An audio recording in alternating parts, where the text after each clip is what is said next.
Okay.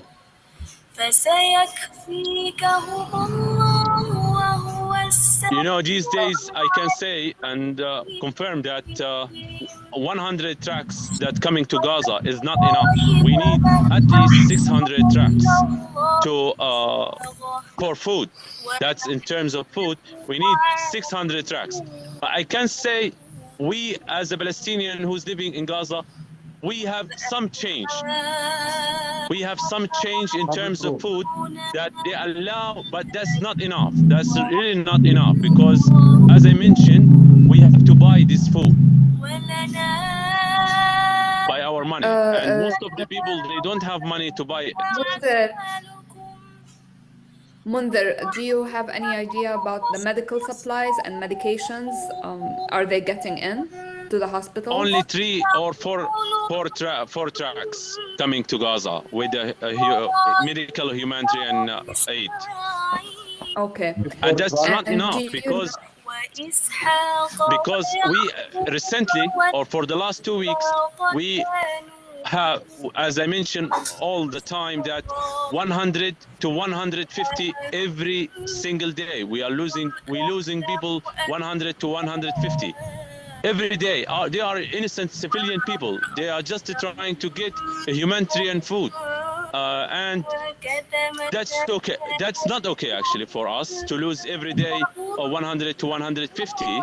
But in the same time, we are losing we have injured more than 500 people in Gaza. So these injured people, they don't have any medication for in the hospital. So that make the situation more miserable, more complex for the doctors, because even we don't have any beds to in the hospital, empty one. So that's the situation in general in terms of medical situation. Our hospitals still full, but compared to 2 weeks ago or 1 week ago, is different. I can say is different, and I can confirm that is what is going on in Gaza. Maybe there we have some changes, and we really don't know as a Palestinian whether we will get a ceasefire later on or they will occupy the whole of Gaza in the upcoming days. We're just waiting for the news, and hopefully we will get a ceasefire and stop the genocide as soon as possible. That is our request. I just got Munzer, yeah. I just got an update from quick question. تفضل يا كرام. I just I want just to ask Munzer if the formula for children arrived for That's babies. right. Yeah, it's arrived, but that's not enough because we have so many new babies that in need, and the formula, most of the baby formulas is stalling by some people, and that is we have to buy it from the market for their children. Some of them, yes, but mostly we have to buy it from the Gaza market. As you know, I'm very honest in this point. In Gaza, we don't have any police or any rules we have to follow. So everything is mixing. If anybody want to take to organize the tracks, they're gonna bomb him. So many people they're trying to organize the humanitarian tracks that have baby formula or medicine or humanitarian aid, but unfortunately they bombed that humanitarian the people who is organizing the tracks that coming into Gaza. yeah, Mundir, I just got a message from Dr. Shalkawi, and he's apologizing for not being able to attend because they just received a mass casualty incident at Al Nasser Hospital with more than 100 people injured, many murdered, severe injuries. The whole hospital now is in emergency mode. Yeah, And those people got attacked by the trucks that you said, the aid trucks that are coming in. And most of the injuries are these trucks are actually running over people. Of course, you know, when the trucks come in, thousands of starved people try to go and get something because while Mundir maybe has some money to buy, or some few people in Gaza have some money to buy food from the market, we know that still 99% of people in Gaza Yeah, don't have they don't a have money single to buy. penny. Yeah, don't have a single penny to buy because they have been under genocide for 2 years, not working for 2 years. They have been under siege for 20 years. So people don't have money. There is no way to get money in Gaza because there is no work, there is nothing. They have no homes. They are completely displaced. They have been struggling all along. So most people, 99% of the people in Gaza are still starved. They still go to those trucks, try to get some aid. And Nasser Hospital just got a mass casualty. More than 100 severely injured people are there. All available ORs are working now, and the Dr. Shalkawi and his colleagues will not be able to join us now. Hopefully, Dr. Ahmad can join us later. So, because of this, actually, let's hope that we can, our colleagues from Gaza can join us later. I think we want to proceed with our next speaker, Dr. Ibrahim Bani. Dr. Ibrahim Bani is a Sudanese American doctor. He's a global health expert. He worked on many global humanitarian efforts before. He works with the WHO. We are really honored to have him and happy to hear from him. His take on what's happening in Gaza, in Sudan, what is the international community reaction to what's happening, the adequacy or lack of that intervention. Dr. Ibrahim, thank you. Welcome. We want to hear from the experts. It's all yours, Dr. Ibrahim. Uh, Thank you, Dr. Nidal. Thank you for offering me this opportunity today to talk to you about a heart-breaking issue, the starvation, which is especially in conflict zones, because now all around wars are not claiming life only by bullets or bombs. It's also using this slow weapon, hunger. So we have to have a responsibility for this. Also, I am going to shed light on what's going on in Gaza and Sudan. And I am not just talking about figures or facts, talking about people. Really, the most important issue in hunger or starvation is uh, people. For example, the mother who feed her child, uh, skipping a meal to give her child, or the mother who have no access to food. So this really leave us with a responsibility as medical profession, as humanitarians, as well citizens, that we have responsibility that food access or nutrition should be a human right issue.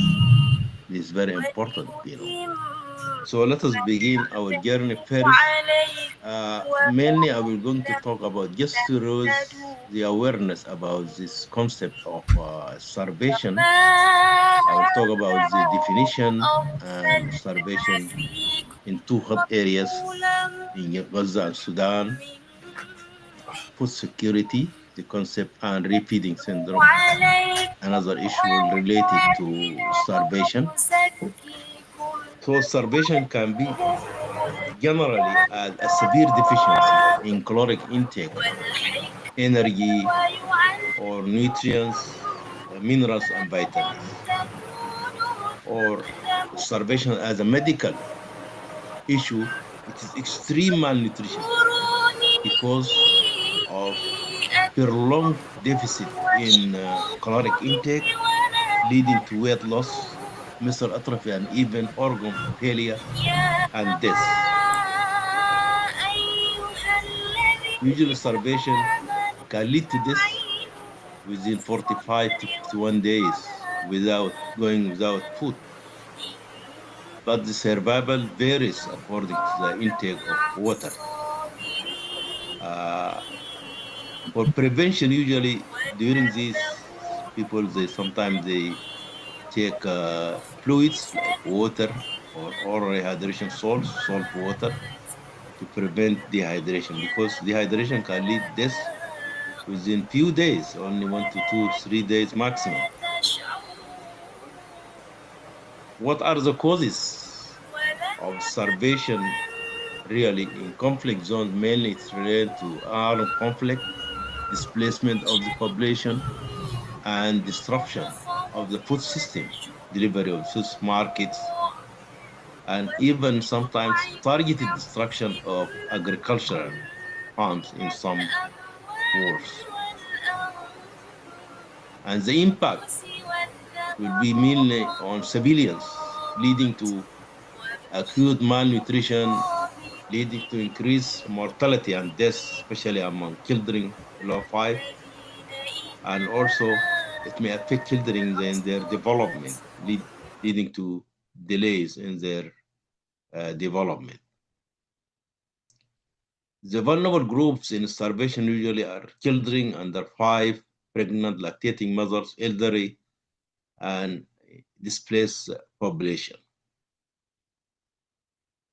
Here shows you the hunger spots all around the world, and you see spots with highest concern are mainly in Sudan and Gaza, and also there's in Myanmar and West Africa. And we are going to shed light only on Sudan and Gaza. These are some case studies. For example, in South Sudan in 2017, about 50% of the population were at risk of famine due to conflict and drought. Yemen also food crisis. 50% of population are affected.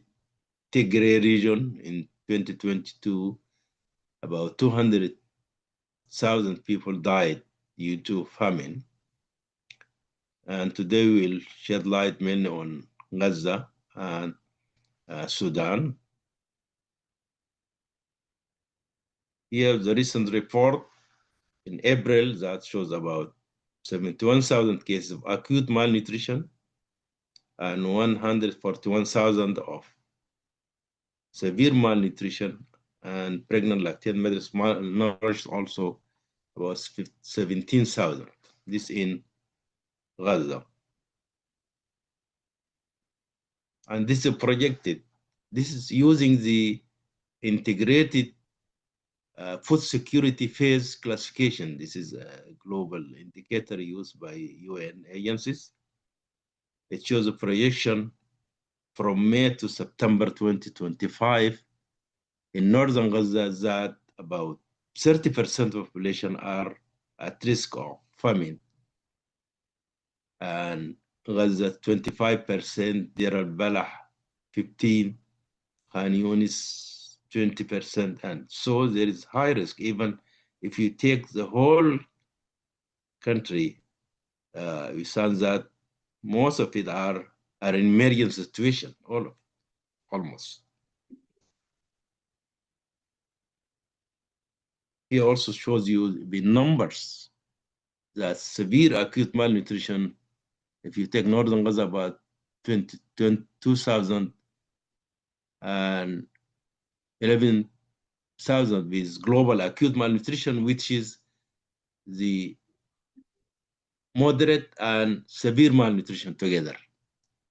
So this shows you the problem in Gaza and other parts of Palestine.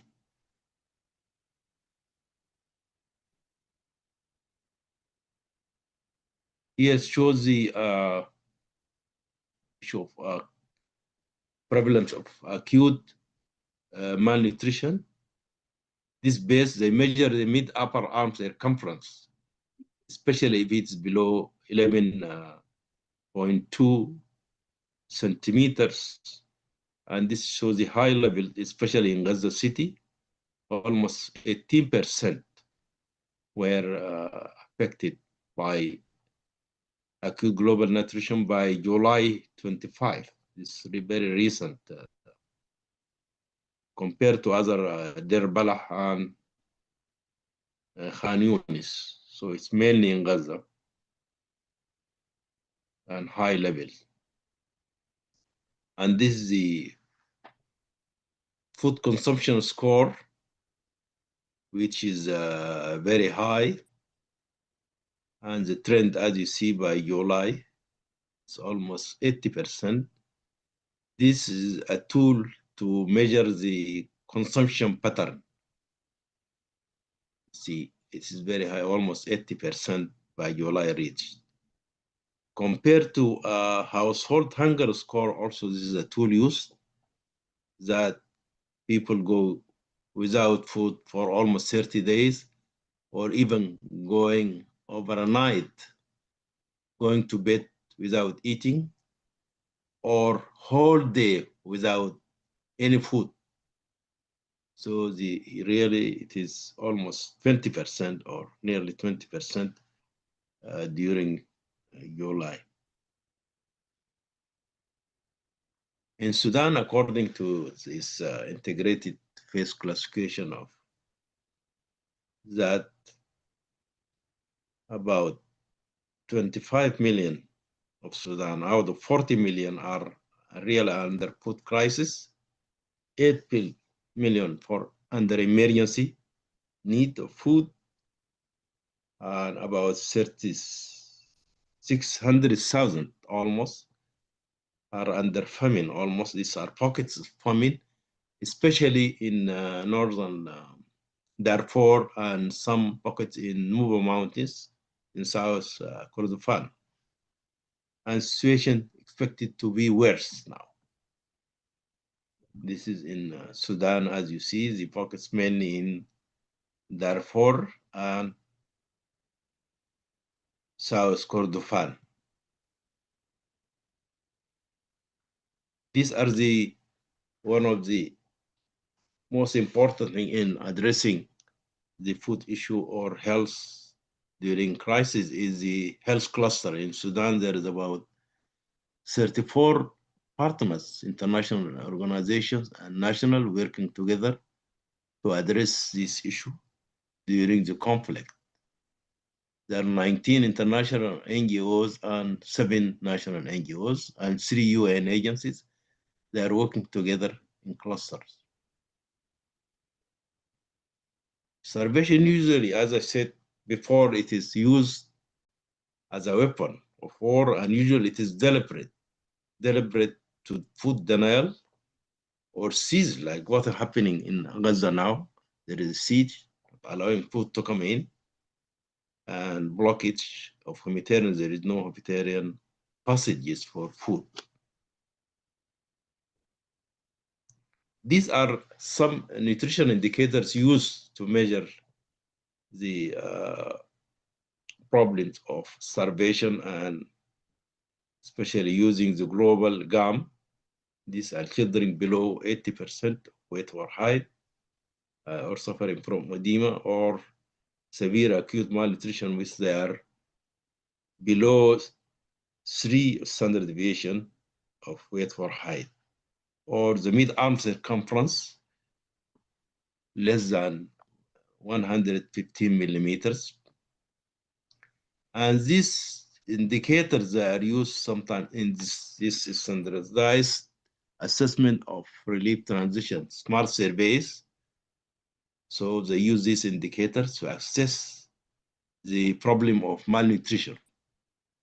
And also they use the IPC, the integrated phase classification of food security, and household economy analysis also see the needs of households. These are tools to measure the impact of starvation. And sometimes there is interventions during this emergency of food shortage, famine, or crisis. They either use ready-to-use therapeutic, this the paste from peanut, or blanket supplementary feeding to feed all the community, especially the displaced, and to have a special program for infant and young feeding support. Like in Iraq, when I was there, I was working in a program covering mainly infant, young children, and mothers. They given fortified supplements.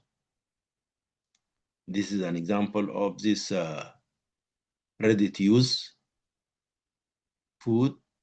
It's mainly peanut butter, and it's available usually from UNICEF. Usually, they get the amount if you want to order. Many of the international organizations, NGOs, they order these to displaced and in crisis areas. This is tool used by the UN agencies to measure the food security levels. There are different phases. From phase 1, in which 4 in 5 of the household, they are able to meet the essential food needs.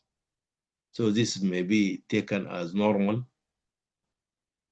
But the level 2, in which about at least 1 in 5 of households, they have problem to access. There is minimal food consumption, and they are unable, they don't have enough money to get this straight.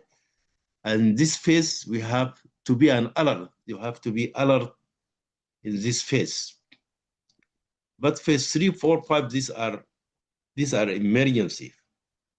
You have to take an urgent action for these phases, especially leading to phase 5, famine, in which there is reports of deaths also due to this famine and starvation. And during food security, also issues, especially interventions, are very important. Here, food distribution, cash voucher assistance, support livelihoods to help the families to get access to food. Also, wash is very important during food crisis. Water supply, safe water supply, hygiene promotion, integrated nutrition programs, immunizations, all these are very important because sometimes with severe malnutrition, I was working one of the camps, displaced camps in Sudan, about 50% of children died due to measles outbreak. So it's very dangerous during this crisis of starvation that if there is a breakdown of immunization programs, this is really serious problem. There should be a coordination between international agencies, NGOs, and national and also UN agencies like WFP, UNICEF, WHO, and there should be a coordination mechanism for these agencies to work together for prevention of famine and starvation. There should be a monitoring system, collect data, and to monitor the outcome if there is any problems of malnutrition disease, and to see, and should be accountability to affected populations. Usually the main causes, barriers to access. Here, like in Gaza, what's happening now, there are barriers to get food in, and this will lead to restrictions and programmatic for food distribution, and even the aid workers are affected, sometimes deaths and attacks on aid workers, humanitarian aid workers. One issue related to feeding on starvation is what's called known as refeeding syndrome. Refeeding syndrome, usually it is due to an electrolyte depletion or fluid retention due to altering of glucose hemostasis, especially in malnourished who are fed. I have witnessed this during the famine in the 80s in one of the refugee camps. As children came in, I have witnessed some children dying because of the feeding syndrome at that time. there is no awareness about this issue. So it starts by first phase, starvation, malnutrition lead to glucogenolysis and gluconeogenesis, protein catabolism, and this will affect the electrolytes, protein, and this lead to refeeding, feeding, and this will affect the electrolyte balance, especially hypophosphatemia, and this may lead to death. One of the most important to addressing issues of starvation is advocacy. Now, what you are doing as a DAC, you are engaging international community as a West citizen. You promote protection of civilians, especially during this crisis. And it's very important to document violations, human rights violations, especially for access of food. So in conclusion, there should be an urgent response to what's going on in Gaza and Sudan, and especially working through with collaboration with the multi-sectors, whether international or national NGOs or UN agencies. And also there should be long-term solutions for resilience, like providing food vouchers, and also to look into long-term solutions for what's going on, like what you are doing now as DAC, as lobbying for this to stop hunger in Gaza. Thank you so much. Thank you, Dr. Bani. Thank you for this great presentation. It gives a very comprehensive idea about what's happening in Gaza and Sudan. It highlights that starvation is never accidental. It's always deliberate. It's always intentional. There is always someone benefiting from this starvation. No starvation in the world is accidental. It's always there for a political gain and for political motives to advance a political agenda. And I think you made this point clear, whether it's in Gaza, Sudan, or Congo, or anywhere else in the world, because there is enough food in the world. There is enough international humanitarian organizations that can provide food to any population in the world if there is a free access. So no starvation in the world at this DNA, at this time of history, is accidental or natural. It's always intentional and deliberate. And in the case of Gaza and Palestine, it's designed by Israel, it's deliberate, it's engineered to advance their military and political goals. In Sudan also, it's been imposed by the conflicting parties to advance their ethnic cleansing programs. The question is for you. We have a few questions for you, Dr. Bani, before we go with other guests. What is the role of the United States and the West on what's happening in Sudan? This is one question. What are your recommendations? How we as a medical community can help the people in Sudan? And also, as we heard from our brother Munder from Gaza, that when Israel feels there is so much international pressure, they kind of ease up the restrictions on food. They allow a few trucks here and there to deflect the international pressure, only to resume it again once the attention of the world goes to a different crisis. So the fact that the vulnerable communities are at the mercy of the aggressor by itself is wrong. It should never be allowed. Aid, whether it's in Sudan or in Gaza or Congo, anywhere else, should never be at the mercy and the full control of the party to the conflict or the aggressors. This should never be accepted by anyone in the world. Just allowing few trucks in here and there, only when there's so much pressure, and only to stop that faucet again when the world attention goes somewhere else, to buy more time and to keep playing with us. They have been playing this game for 2 years, and in Sudan, the parties are been playing it for 3 years or more, in Darfur even for decades, and in Congo. So what is your suggestions as an international community or the medical community to stop this. We don't want to keep going through this game over and over again. Monder said, okay, they allowed a few trucks. There is some food in the market, but the people have no money, they cannot buy it. And we know that once something else happens and the world attention calms down, they're going to stop the aid again or displace the whole population. Is there any mechanism that the international community can put in place to make sure that this never happens again? تفضل دكتور. Thank you. First, I think the U.S. is also have very much concern about what's going in Sudan, and there is an ongoing pressure on both parties. Recently, there was a planned meeting to discuss the issue in Sudan and try to address concern involving the regional partners in Gulf countries and Egypt in the issue of Sudan until we are waiting to see what will be happen. The other thing, we need help. Sudan need help because it is a forgotten war. In the media, very few.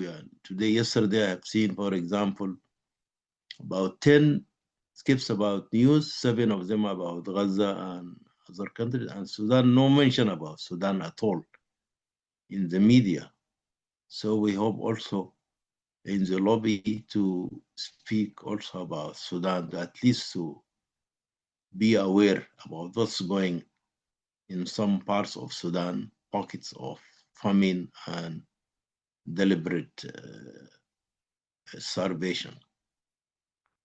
I think the only solution is that we have to be persistent in your lobbying. You are lobbying with the local, with the government here and in other international communities. So also you have to think, I don't know whether you address the UN itself and UN agencies also. We should work collaboratively and try to lobby. So this is only the tool you have as a medical profession. What you can do only lobbying, raising the awareness of the international community, of the international agencies, of the governments, of your representative. All of these are very important. So I think the only tool you have now. Thank you. Actually, Dr. Bani, thank you so much for saying this.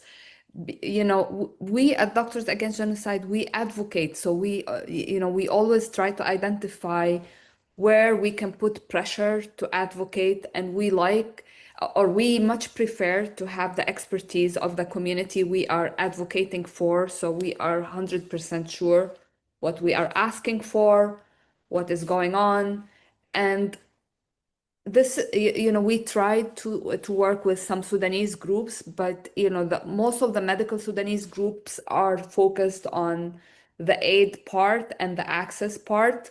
So we are more than willing to start a big advocacy group for Sudan, and if you can be of help to us in organizing a strategy, we will be behind you. Okay, thank you. That's why we have you today, because we realize that we need to speak up more about what's happening in Sudan. We need to bring the voices from Sudan more, the plight of the Sudanese people, and also the plight of the Congolese people, because all these genocides, it's the same, the same victims, the same people who are exploiting all of these people, whether for resources, as in Congo or Sudan, or for resources and land and extermination, like in the case in Palestine and Gaza. And we can only help the victims if we unite our voices and speak as one against all the aggressors and on behalf of all the victims. We are an advocacy group to raise the awareness. Welcome to join us. We want to learn more from you. And at one point, inshallah, also we'll add a lobbying arm. We're not there yet. We're learning our way. But with your help, with your contribution, hopefully we'll get there and will be more helpful to the people who need our help. And in the face of the complete and embarrassing silence of the medical community, the major medical associations in the West, especially in the United States and Europe. We need to lead the way on this, because as doctors, as healthcare workers, as people who go to school to protect life, to preserve life, staying silent in the face of this complete disregard of human life is unethical. It's against the medical ethics and ethos. It's against our profession, and we can do better. That's why we need to take the lead on this. But we're honored to hear back from you every time, Dr. Bani, and we'll stay in touch, and let's build this movement. Let's mobilize more, get more colleagues, and see what are the most strategic or most effective ways to help the people who need our help. And just to let everyone know, we are honored to have Dr. Bani's daughter as Doctors Against Genocide member. So, Iman, we're very proud of you. And Iman was hiding this from us for almost a whole year, and finally she had to give it up. So we are honored to have Dr. Yes. Ibrahim, and we're honored to have Amazing. Iman. And maybe Iman and her father should speak next week too. Inshallah, yes. Inshallah. Okay, now we're gonna move with our a new guest. We're honored to have Hadija with us. Hadija is a Congolese American activist. She represents the GSONS in symbol. It's a collective of Goma youth volunteers providing emergency relief and long-term support to displaced and disadvantaged communities in North Kivu province in the Democratic Republic of Congo. Hadija, I've been trying to get you for a few months, but finally you are here. Thank you for coming. We're honored, and we want to hear from you. Thank Unmute. you so much. Thank you so much for this platform. Thank you for inviting me. Assalamu alaikum. This is such a great community to be a part of. My name is Hadija. Just to introduce myself, I am a Kenyan woman, actually. I'm not from Congo, but I identify with the Congolese struggle as a humanitarian.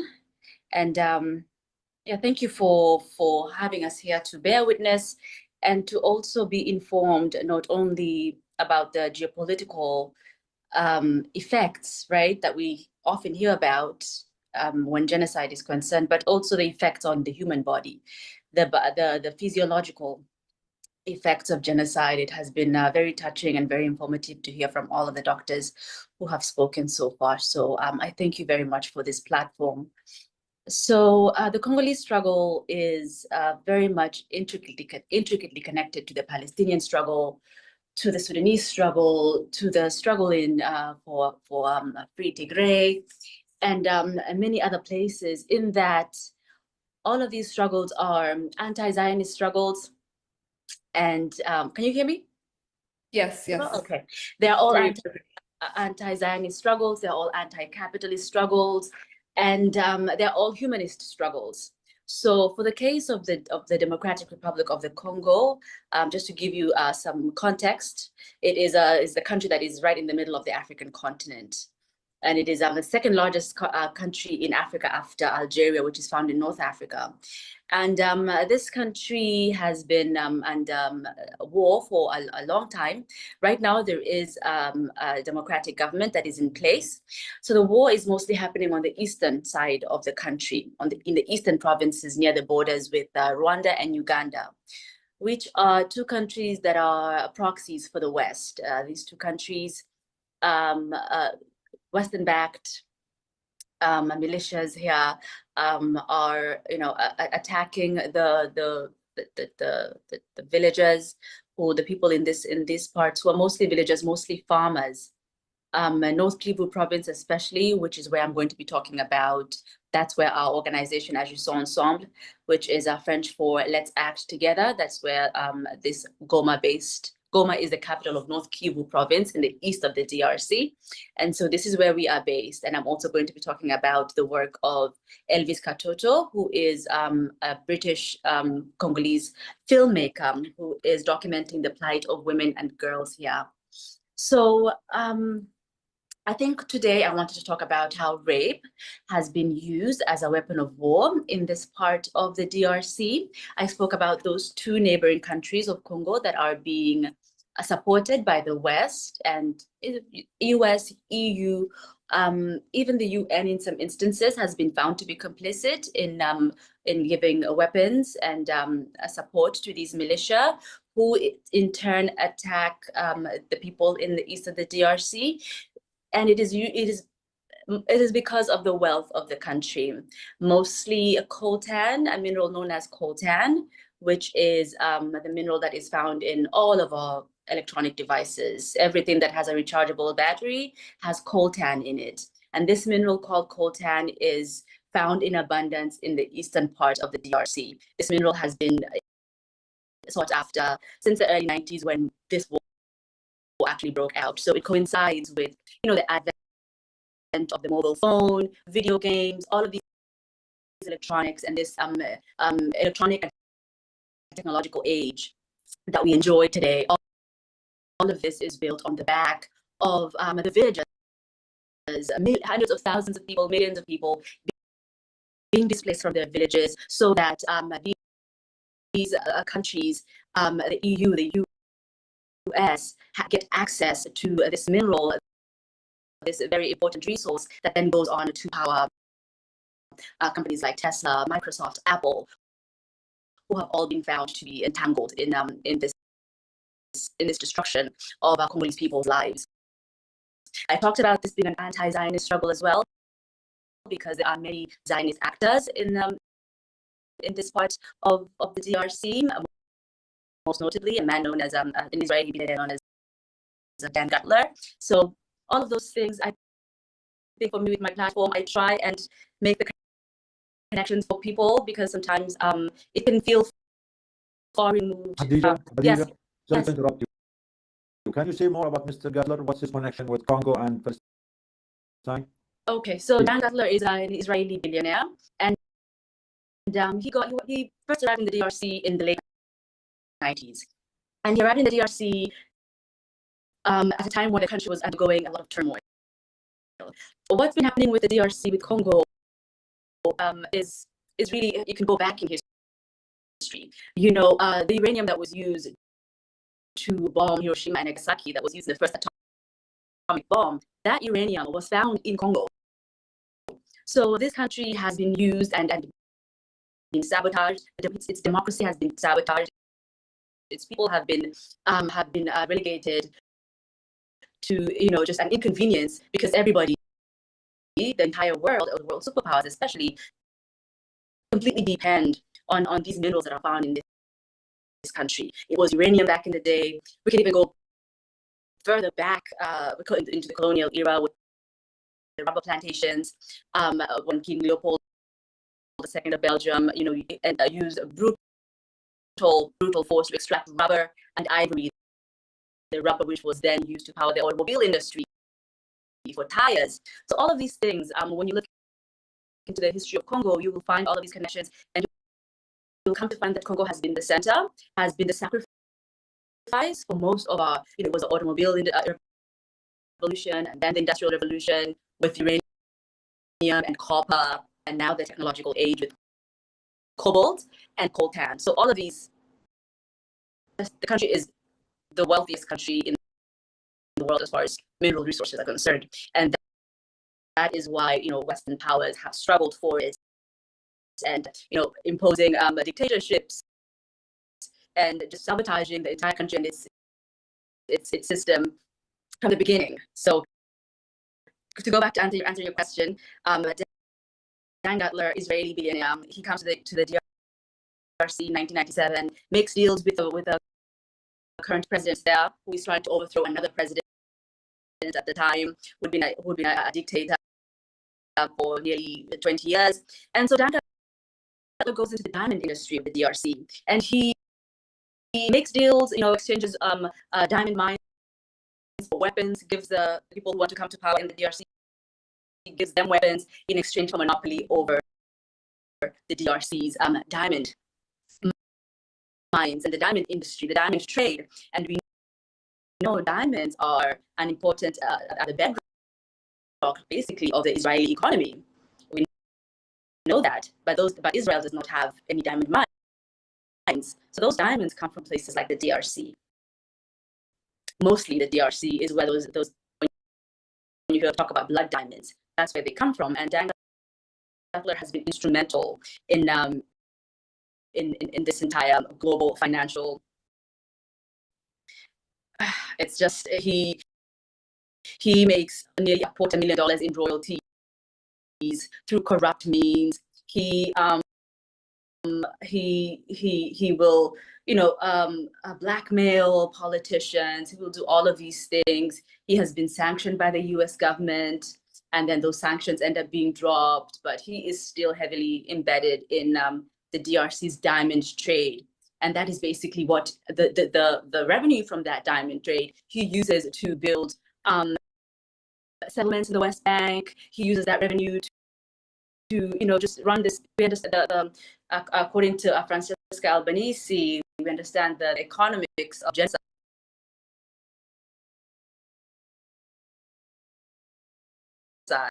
So the economics of genocide,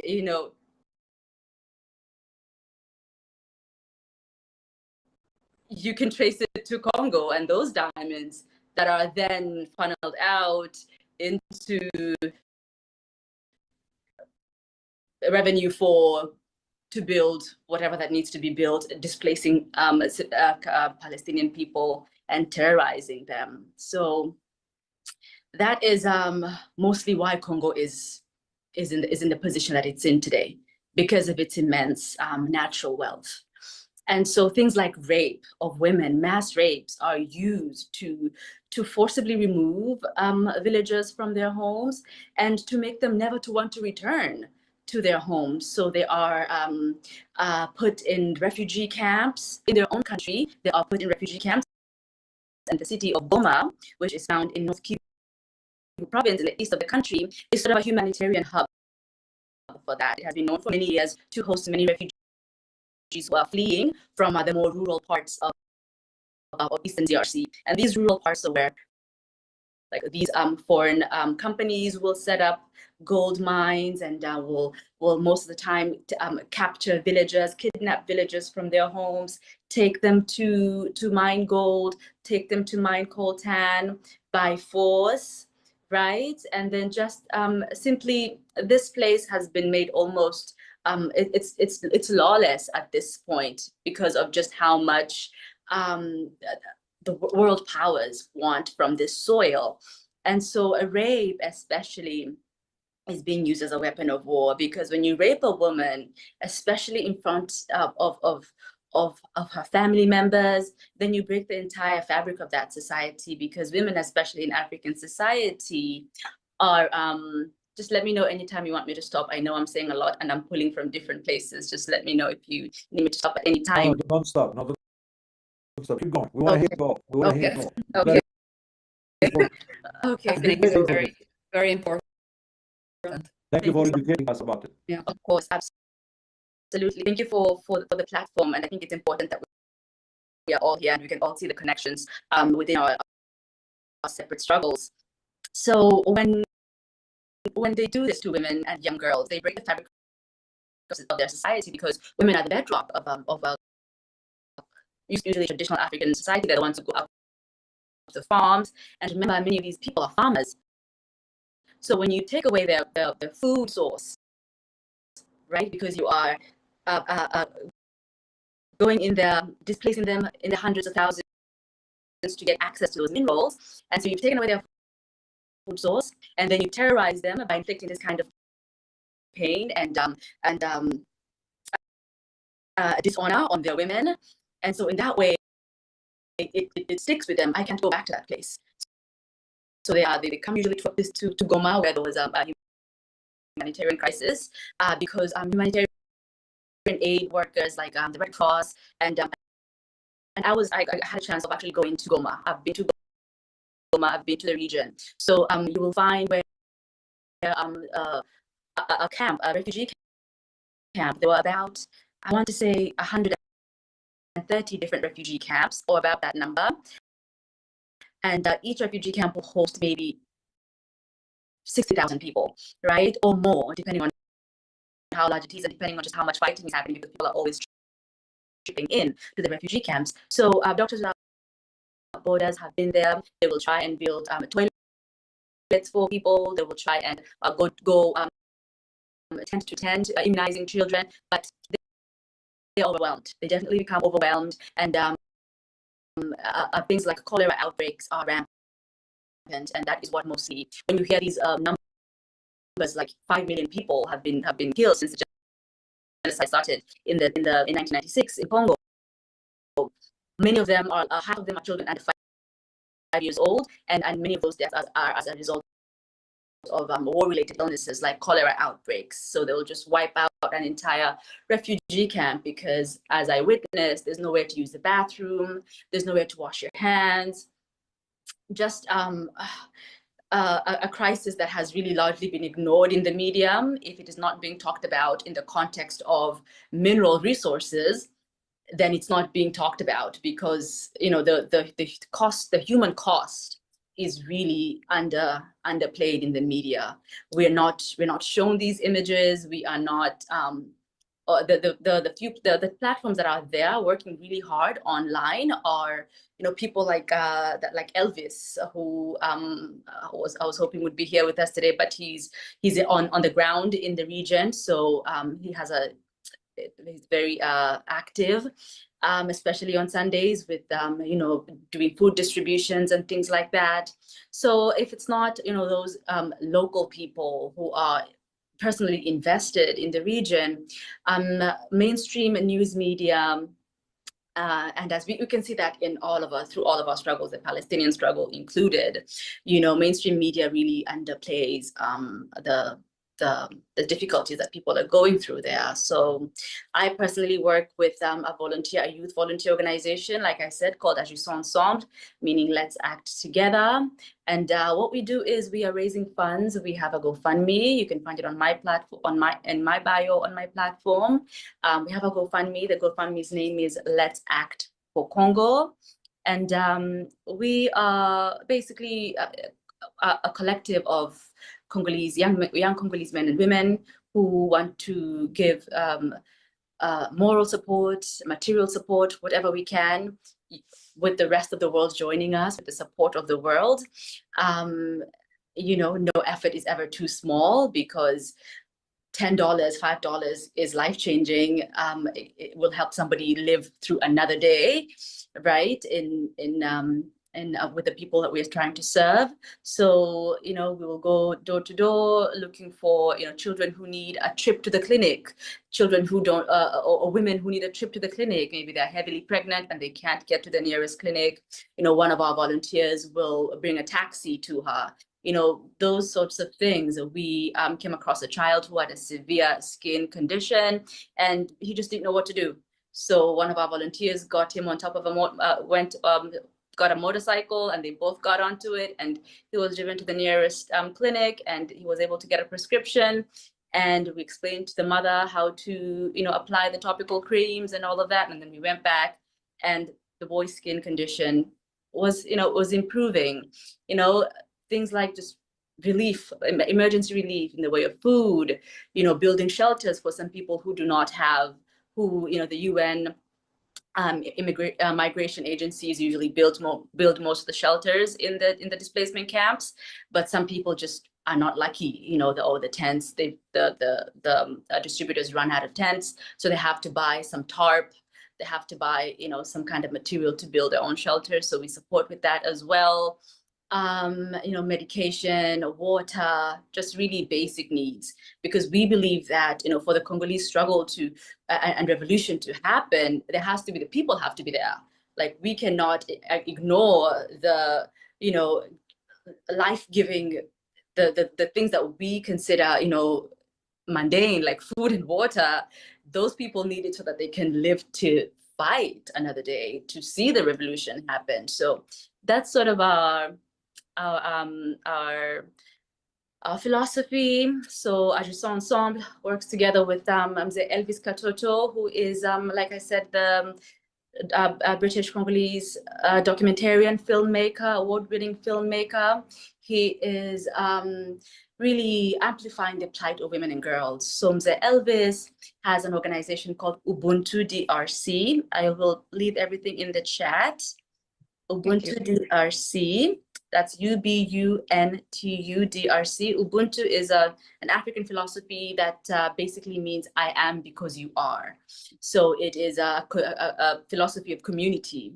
So because of how rampant rape is, and this is rape of young women and girls as young as 9 years old, you know, so the Elvis will go out into the fields and find these girls who need support, find women who are in hospitals and cannot leave the hospital because they don't have $25 to pay the hospital to be able to leave, right? A 16-year-old girl passed away in our care, in Ubuntu DRC's care a couple weeks ago because she underwent a C-section and she was not able to survive that experience. You know, these women, these young girls, their bodies are already frail as it is. They're already, there's malnutrition because, like I said, the ability to feed themselves, because they're people of the land, they are farmers, but now they have been displaced.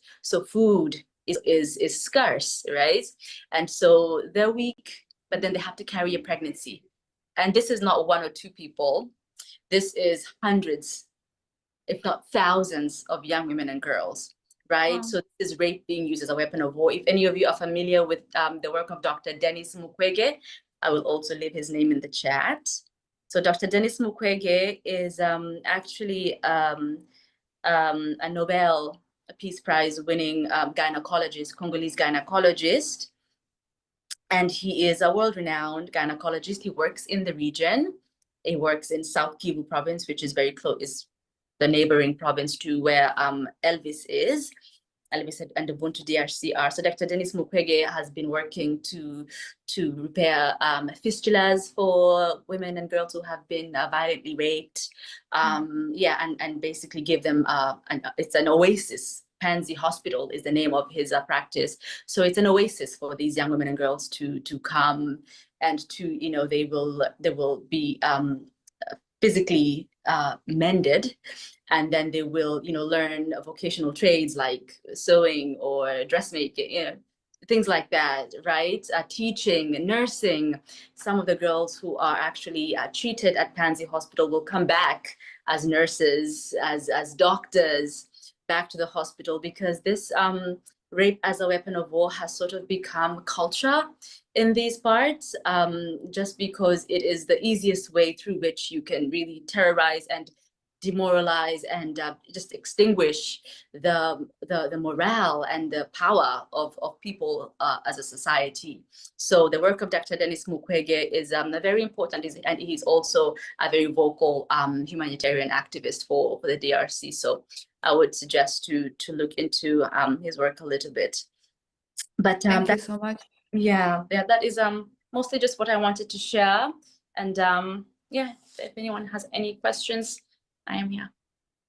Wow, this was really breathtaking just to listen to you describe everything. And it's a couple of things that stuck with me is how the Congolese people are treated as dispensable because the resources of their country justifies marginalizing them and exploiting them. And this is very similar to what is happening in Palestine and Gaza, where, you know, the Palestinians are a nuisance because their land is coveted and desired. And now we are hearing about the gas deals in Gaza, in the shores of Gaza, that are being made while the people in Gaza are being killed and starved. So this is extremely similar. And what you are doing in Congo, supporting the girls and the women and supporting the community, is really the Congolese sumud, very much like what's in Palestine. You support the people's sumud by giving them something to live for, supporting each other, and building a community that is kind of like a nursing community or a nurturing community, just to help and to sustain existence and to give even joy sometimes. So I really thank you for what you said. And I think that we should continue to work with you and your organization, because this is in the depth of the mission of Doctors Against Genocide, which is supporting the communities that are suffering from genocide. So let's keep talking, and let's make a plan on how Doctors Against Genocide can support the women, the girls, and the people in Congo, and just support their resistance and support their presence. And I think together we can make a difference. So thank you, Hadija, so much. Thank you so much for having me. I'm glad we made the connection, and Yeah, that I will bring on and future. and we will continue this conversation, and we will come up with plans so that we can actually play a role, as even if it's a small role, in supporting the people in Sudan and supporting the people in Congo. It's definitely our duty and the least we can do as a group of medical doctors and professionals who are dedicated to eradicating genocide, war crimes, and crimes against humanity. So So, thank you. yeah. Thank you, Khadija. As you can tell, we need your help. We need your help to connect us more with the people in Congo, the communities there, because we can help. Maybe not, resolve conflicts immediately, but there's a lot of help that we can offer as a community. So thank you for your voice, and we will continue the discussion. Please connect us more with activists, with people in Congo, and let's brainstorm ways we can help with. And as Dr. Bani said, maybe Sudan and Congo are in a way did not get enough attention in the international stage for many reasons. And that's why we, as doctors and healthcare workers and Doctors Against Genocide, we think it's upon us to step in and amplify the voices of those people suffering everywhere in the world, whether it's Congo, Sudan, Palestine, Gaza, Rohingya, Yemen.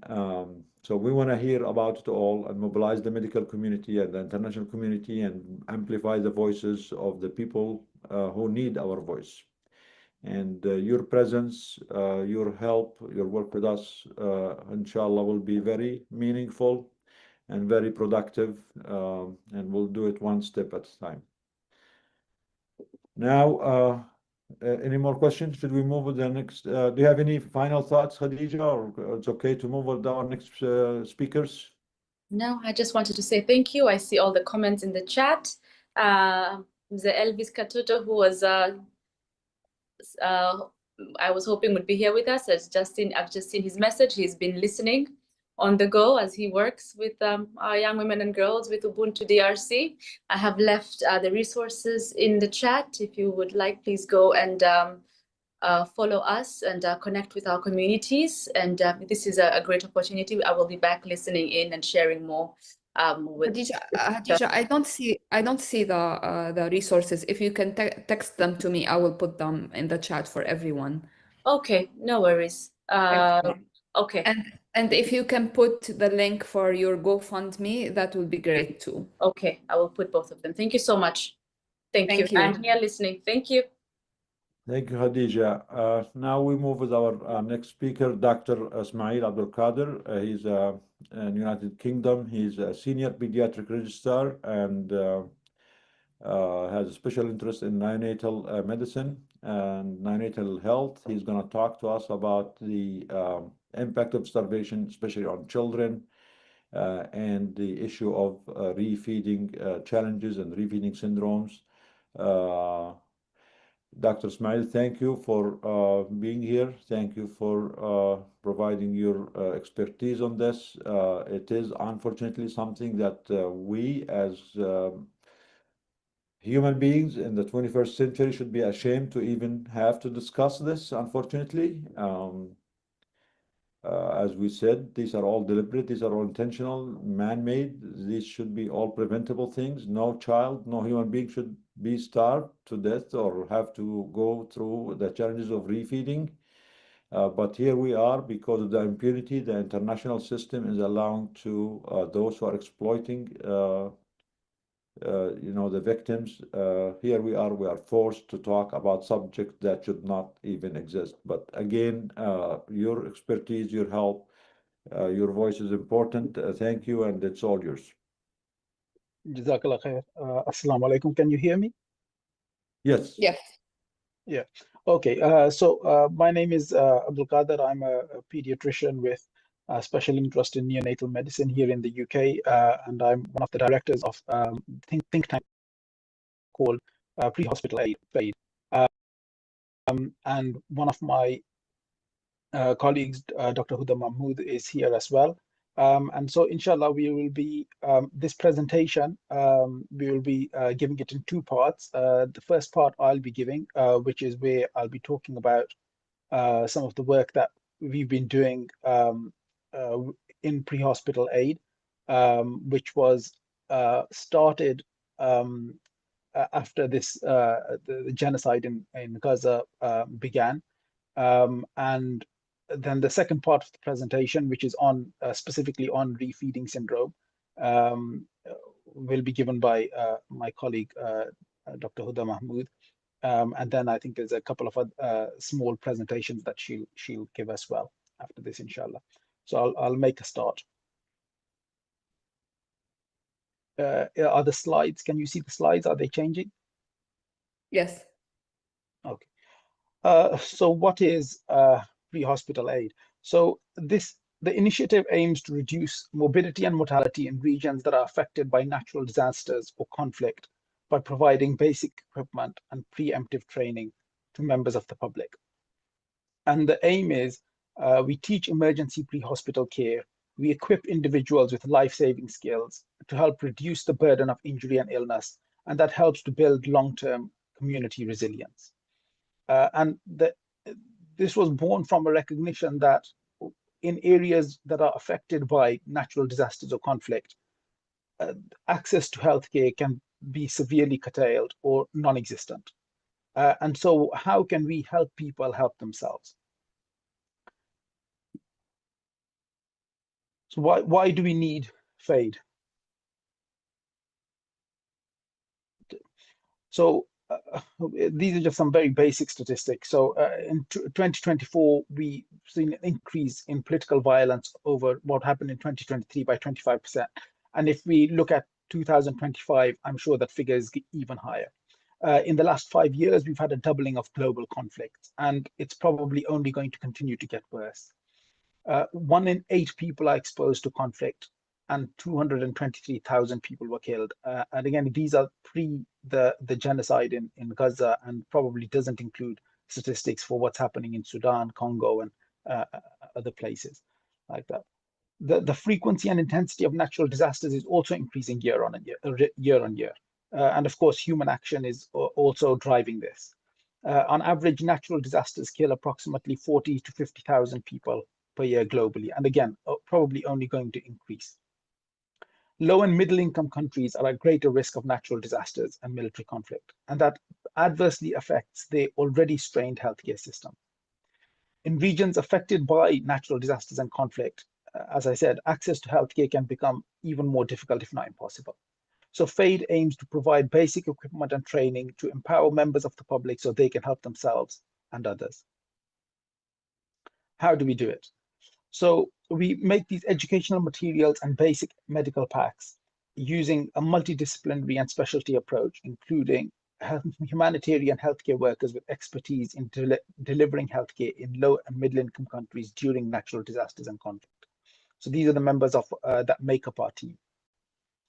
We identify preventable causes of morbidity and mortality, and then produce these expert-informed, evidence-based remedies in the context of this limited access to healthcare and lack of medical training. We also then try and translate our materials and videos into local languages. And we started with 3 modules, FAID Bleed, Childbirth and Newborn. And then we made some additional modules, skin to skin, cold, and refeeding syndrome. And what I'm going to do is very briefly go through these. The PDFs are available for free, and we can provide those to yourselves without a problem. So going through fade bleed first. So globally, 2 million people die each year from bleeding wounds, 3/4 of which result from physical trauma. And a person can bleed out from severe hemorrhage in 3 to 5 minutes, making massive blood loss a leading cause of preventable trauma deaths. So our fade bleed educational material focuses on identifying different types of life-threatening bleeding wounds, prioritizing which order they need to be treated in, how to treat them using basic equipment. And also we have a novel recommendation regarding the dosing strategy to allow safe civilian administration of oral tranexamic acid, which research has shown can make a difference. So this is what the PDF looks like. And again, I said, I'm not showing this for you to read through it right now, but we can provide this for you to be able to look at. That was the front side of it, and then this is the back side of it. So we also provide suggestions regarding household and commonly encountered items which can be used as alternatives to the more specialized equipment that we include in our packs. Because we recognize that the reach of our educational material, which we can share through educational means over social media, will inevitably be much greater than the locations that we can get our equipment packs to. So we also went one step further as well. Then we made a smaller no-kit version. And this was specifically because of the problems of getting anything into Gaza. So we made this version, which could be shared over social media. Moving on to fade childbirth. So worldwide, about 60 million births occur outside of healthcare facilities, most in low and middle income countries. And in 2020, nearly 300,000 maternal deaths occurred worldwide, which equates to 1 death every 2 minutes. Our childbirth educational material provides guidance for expectant mothers and their families, including recognizing labor and how best to support a woman through labor, including appropriate and inappropriate positions, recognizing shoulder dystocia and ways to manage it in the community setting, reducing risk of perineal tears, and estimating postpartum blood loss to help diagnose postpartum hemorrhage, which is the leading cause of maternal mortality. And then treating it using non-medical, such as uterine massage, and medical means, misoprostol, which we include in our pack. And so if available, we provide guidance on how it can be used for both prophylaxis and management of PPH. And this shows what our fade childbirth PDF looks like. Moving on to fade newborn. So 28% of births globally take place at home. And in 12 low and middle income countries, this proportion reaches as high as 50 to 80%. And at birth, 10% of babies don't breathe. Of these, most only require stimulation, and if they don't respond to that, lung inflation and aeration. But lack of appropriate intervention results in death or significant neurological damage. Annually, over 1 million babies are affected by neonatal encephalopathy, 96% of which are born in low and middle income countries. So we produced a novel evidence-based basic newborn life support algorithm that could be taught to and practiced by members of the public, that focuses on drying and keeping the baby warm, delayed cord clamping, recognizing which babies need help, and effectively delivering inflation breaths. We invited neonatologists who worked in low middle income countries and/or have expertise in the field of resuscitation to review our algorithm. And this included discussion with the Resuscitation Council UK Newborn Committee. And then we published a peer-reviewed paper detailing our rationale and evidence base. And again, I can provide you with that, with the PDF for that paper. It's open source. It's not behind a paywall, so it's accessible to anyone. And we specifically chose to publish it with a journal that will allow it to would allow that to happen. And that is again showing the PDF, the newborn PDF. Also within this newborn PDF, we include some basic advice regarding post-birth care, including on the benefit of breast milk over formula, and if using formula, the need for sterile water if possible, and avoiding other fluids. identifying which babies are at risk of hypoglycemia and how to try and avoid it by making up and administering a sugar solution, avoiding bathing a baby until at least 24 hours of age, and only then if warm water is available, and the importance of keeping the umbilical cord dry and clean. Just some basic post-birth care information. So the other FADE modules that we made, so those were our first three. Then we made some further ones, and I'm just going to go through these briefly, and then, as I mentioned, Dr. Huda is going to talk about the refeeding syndrome one in more detail. So last winter, due to the severe weather conditions in Gaza, there were several tragic cases of babies freezing to death. So in response to this, we produced a poster educating people about the benefit of skin to skin in keeping babies warm. And then we disseminated this over social media. And this was picked up by people who had significant followings on social media and spread further via them. And we had some good feedback about this. But then it's not only babies that were dying due to the cold. Older children and adults were also suffering from frostbite injuries and hypothermia. And we had some people reach out to us saying that, have you produced anything on this? And so we made a PDF that would educate people on recognizing the different stages of frostbite, recognizing the signs of hypothermia, and how to help prevent and treat it. Again, considering the context where they might be in a situation where they're not able to access healthcare, a doctor or someone who's trained, or reach a hospital or a clinic. Now, before we move on to the refeeding syndrome PDF, just to mention about what we've been doing in terms of trying to reach our target population. So we've shared our materials on social media, as I mentioned, and we've had some success in reaching our target population this way. We've recruited some medical students from Gaza who we've been training using our FADE Bleed educational materials. We're in the process of recruiting midwives from Gaza who we will train using the FADE childbirth and newborn modules. We've also done work raising money with other organizations, Banma and Soul of Souls, to provide medicines for hospitals in the north of Gaza. That's as an aside from our educational work. And then we've recently partnered with DOR, Doctors of Rahman, who've been doing a lot of work on getting medical students from Gaza out to other countries like Pakistan and other places for them to be able to continue their medical training. And so through them to be able to teach our materials to doctors going into Gaza and medical students from Gaza for them to be able to teach the civilian population. So I'm going to hand over to Dr. Huda now, and she will carry on. Thank you, AQ. Naval and the DAG crew, if you want me to leave the dialysis stuff into another meeting, please let me know, because I know there are other speakers after us. If not, I'll just keep going. That's number one. Number two, AQ is going to leave a link in the chat if anybody wants to have a further look at the FADE stuff. But also, if you have any ideas for education materials or areas of expertise where you can help, that'd be wonderful.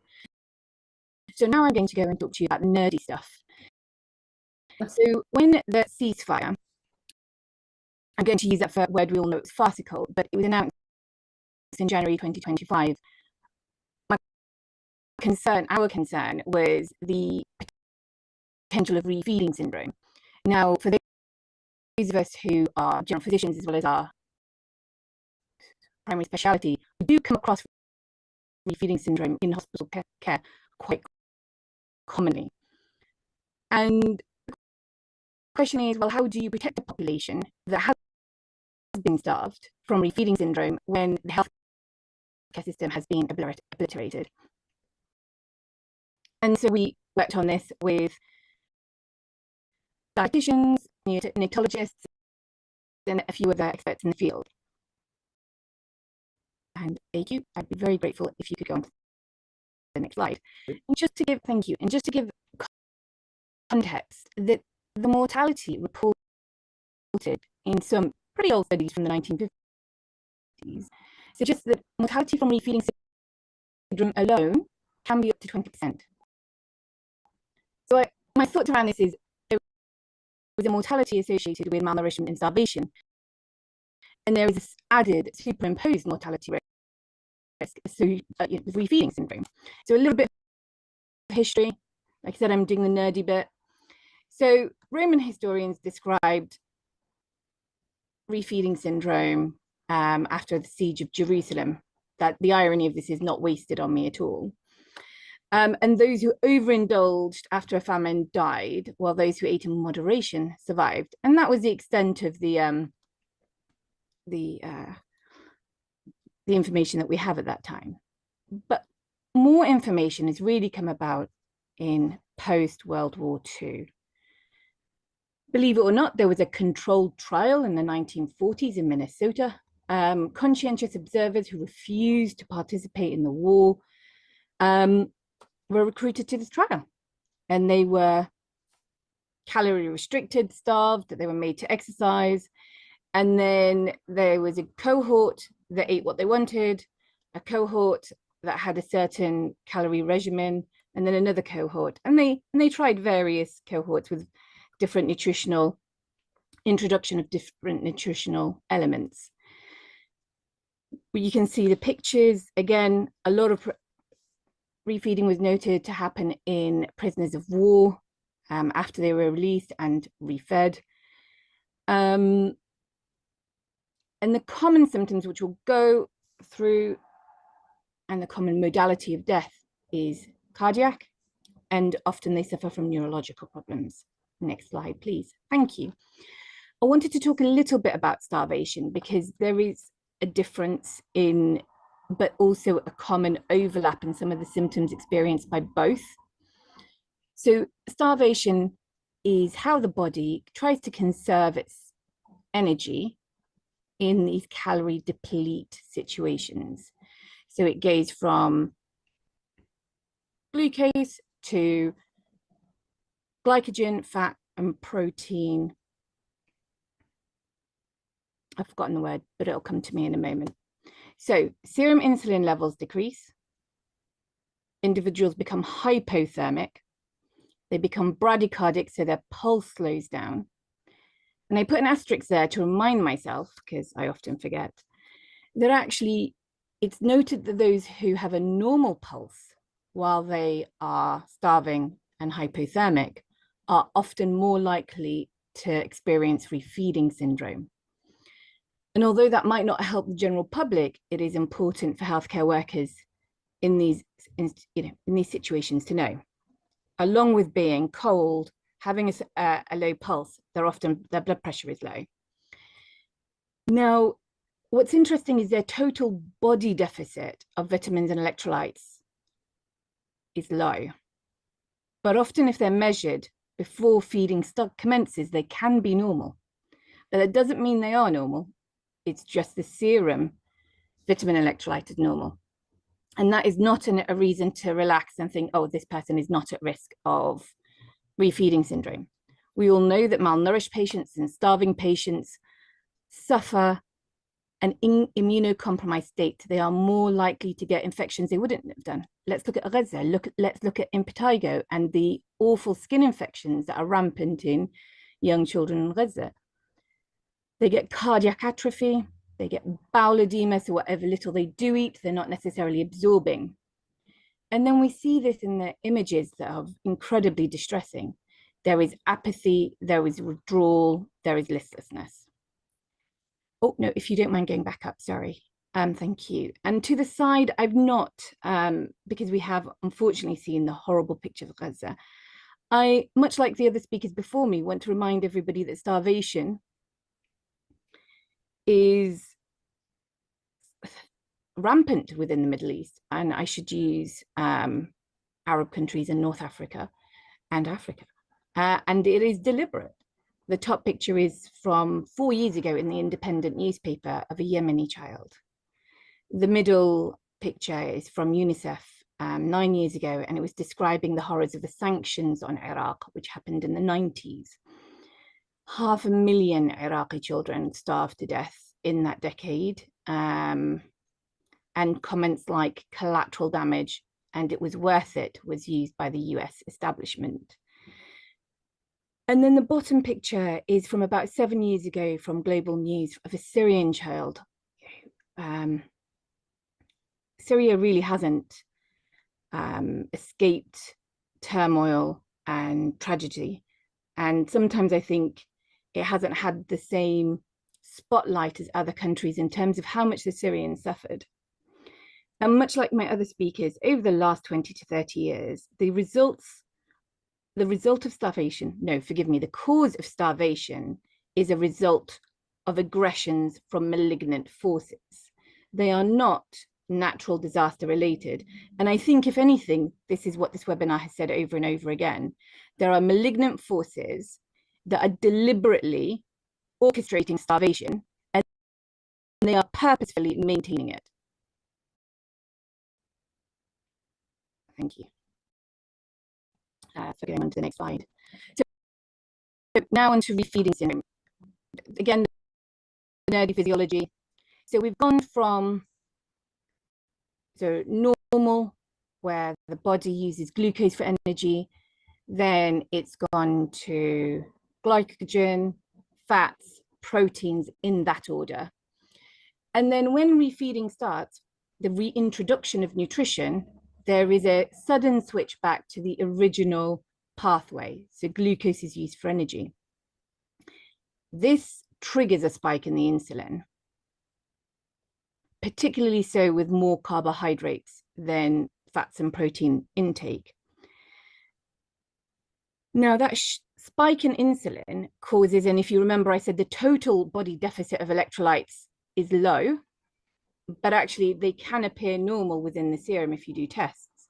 But the insulin shifts those electrolytes intracellularly, therefore dropping the serum levels in the blood. Particularly phosphate is a problem, but it's phosphate, magnesium, potassium, in fact, a lot of the electrolytes, because in many ways, where one goes, the other one follows, to dangerously low levels. And many of the complications are related to these shifts. So the arrhythmias, the sudden cardiac death, is related to the shifts in electrolytes. Equally, it's important to remember that digestion and this kind of is a energy consumptive process that rely on vitamins and electrolytes that there really isn't much of to begin with. So there are also fluid shifts that follow the electrolytes. They can lead to fluid overload. So there are cases of pulmonary edema. And then there is thiamine deficiency, which is required for carbohydrate metabolism.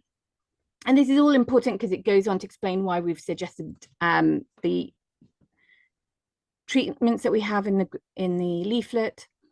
And remember, thiamine deficiency can lead to Wernicke's encephalopathy, which is reversible if caught early enough, but if not, can go on to cause permanent Korsakoff psychosis or dementia, depending on the terminology you want to use.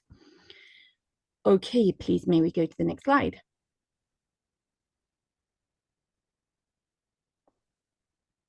Oh, thank you so much. So I've gone through these in a little bit of detail in the previous slide. I'll let you read them, but these are the complications and the causes of death that can occur because of refeeding syndrome.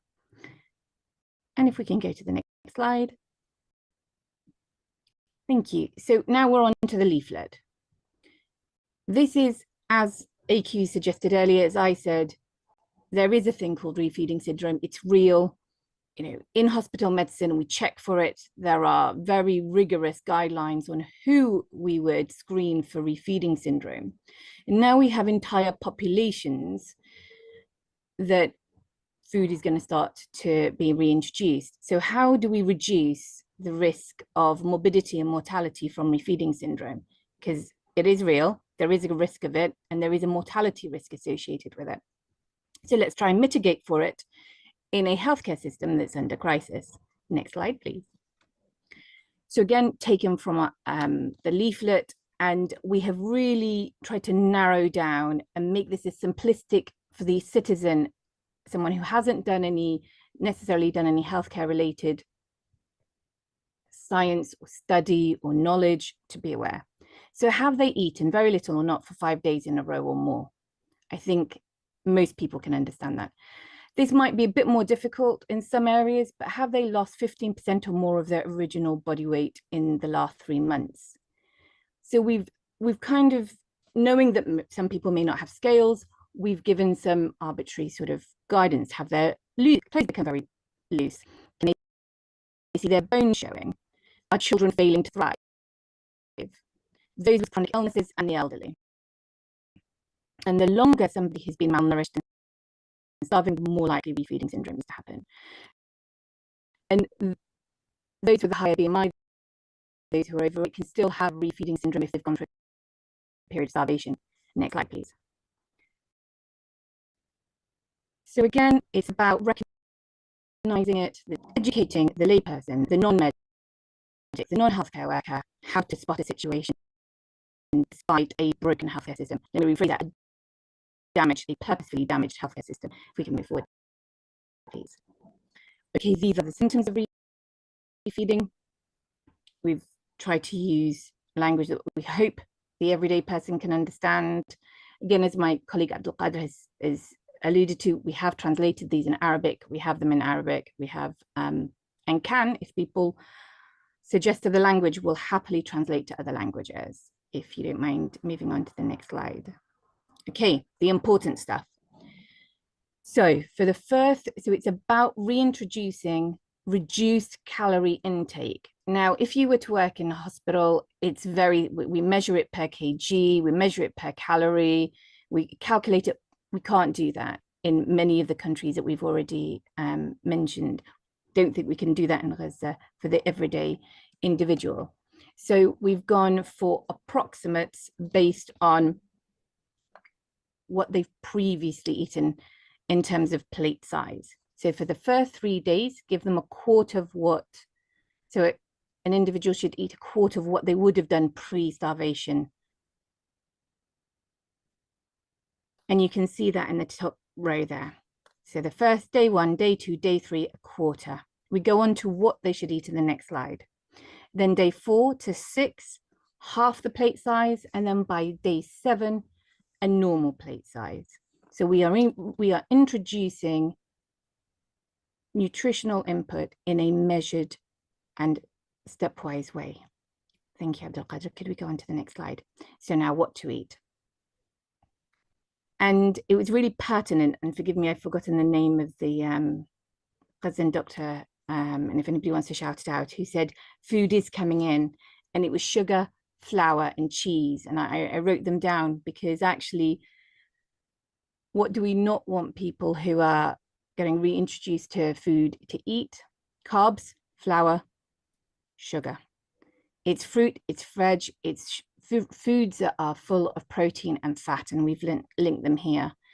I was talking to Dr. Nidal before, and tahini would be a good source of both. The sesame seed and the oil would be a good source of protein and fat. And can you say it again, please? Tahina is a healthy thing to use, because I think many people can identify this, or maybe can. I wouldn't say it's health for more supply of this to go in. There is. So tahini has its protein and it's a fat. And as you know, it's very prevalent in the Middle Eastern diet, and I've got to stop using the Arab diet. Okay. I recently watched something that said we shouldn't say Middle East because actually Middle East of where. So I'm trying very hard to remove that from my normal day-to-day speech. Now, thiamine itself as a tablet is cheap as chips. It is not an expensive supplement. Maybe not cheap as chips, but it's pretty cheap as they go. And if we could get thiamine in, it would be a great way of repleting thiamine stores and reducing some of the complications associated with refeeding syndrome, particularly Wernicke's. And for people who aren't, forgive me, so Wernicke's is an encephalopathy, so it causes confusion, it causes seizures, and it can be stopped and prevented by taking something as simple as thiamine. And we've put a regimen, so it's 100 milligrams, so one tablet was usually 100 milligrams, three times a day for 14 days. And then we've got a syrup alternative for children. please could I go to the next slide? And oh, I think that's us and that's done. Is that correct? Thank you, Abdul Qadir. So Nadal, it's up to you if you want to ask me any questions, or do you want me to move on? And what exactly do you want me to do next? Again, these suggested foods, I mean, we said thiamine, but about these, can describe what you have in this slide, nuts. Oh, of course. Yeah. So they're seeds, they're lentils, there is pulses, there is protein, there is eggs, there's walnuts. So if you were to follow any sort of Instagram guru who eats all the healthy stuff, it would be all this. It's staying away from the refined sugars, the carbs, so the pastas, the rices, the stuff that is in those aid boxes, which we know is just a way to lure people to their deaths. Bread is another.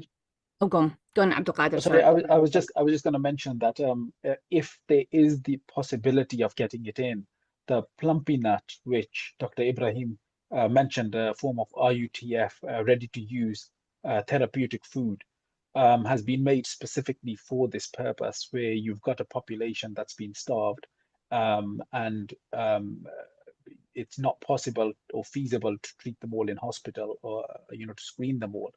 So it's a specific food that's been made that's used. It's endorsed by the World Health Organization. It's used by Médecins Sans Frontières. It's used by UNICEF.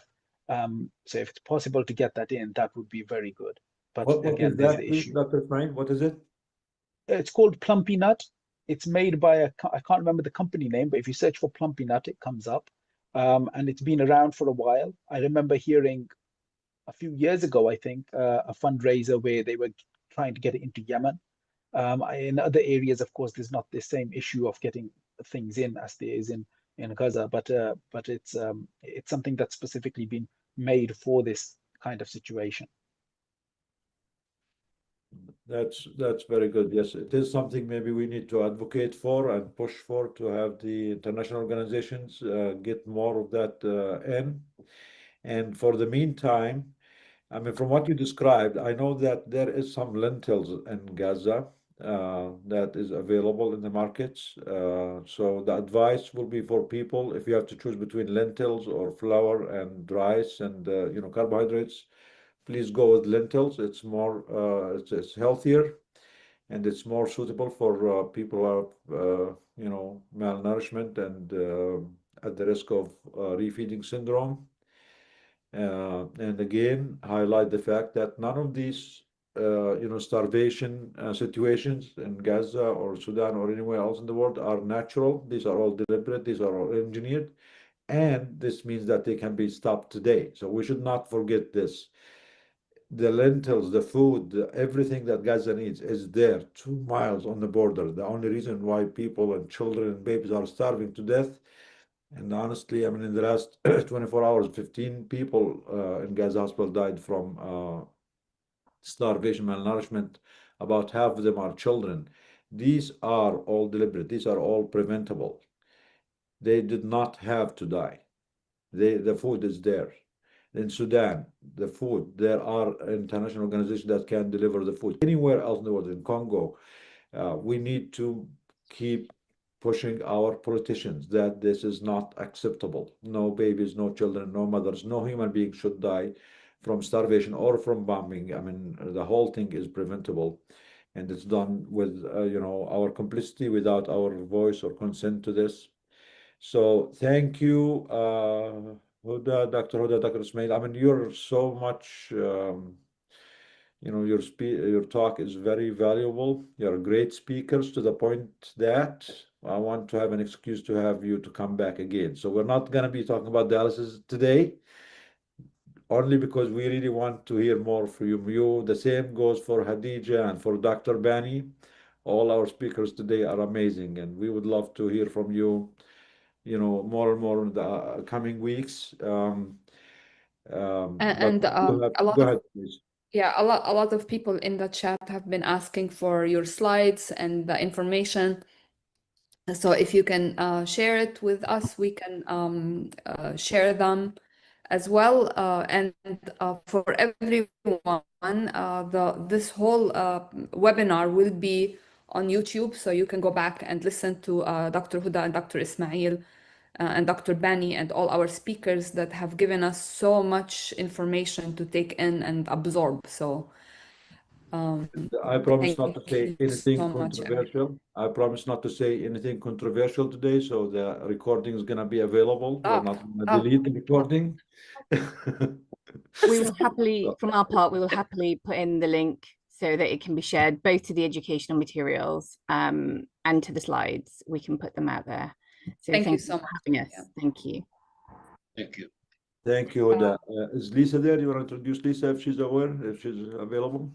Yes, Lisa? Lisa, are you ready? Lisa? I need to find a way to I need to switch over to my computer so that the PowerPoint can come up too. Okay, take I your think. time. Yeah, I might need like 5 more minutes. So Lisa that. is our Dr. Lisa Huertas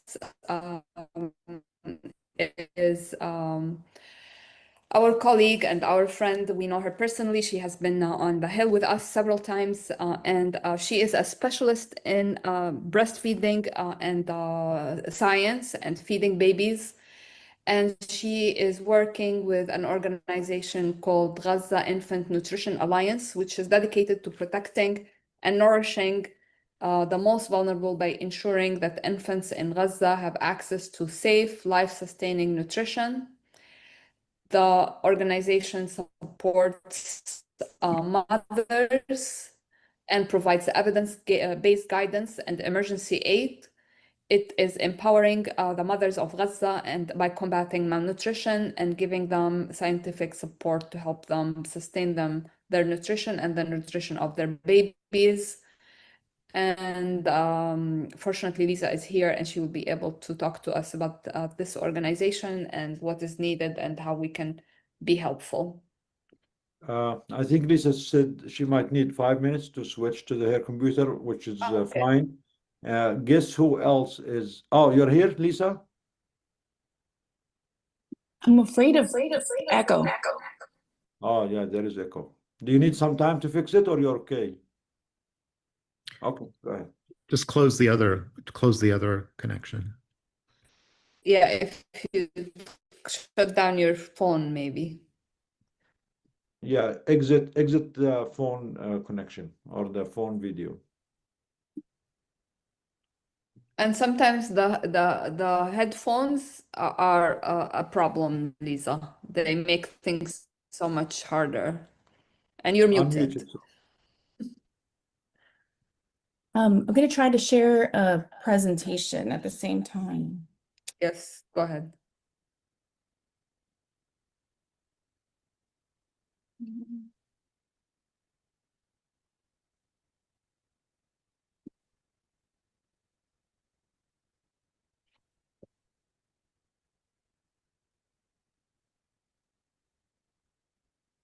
Can you see?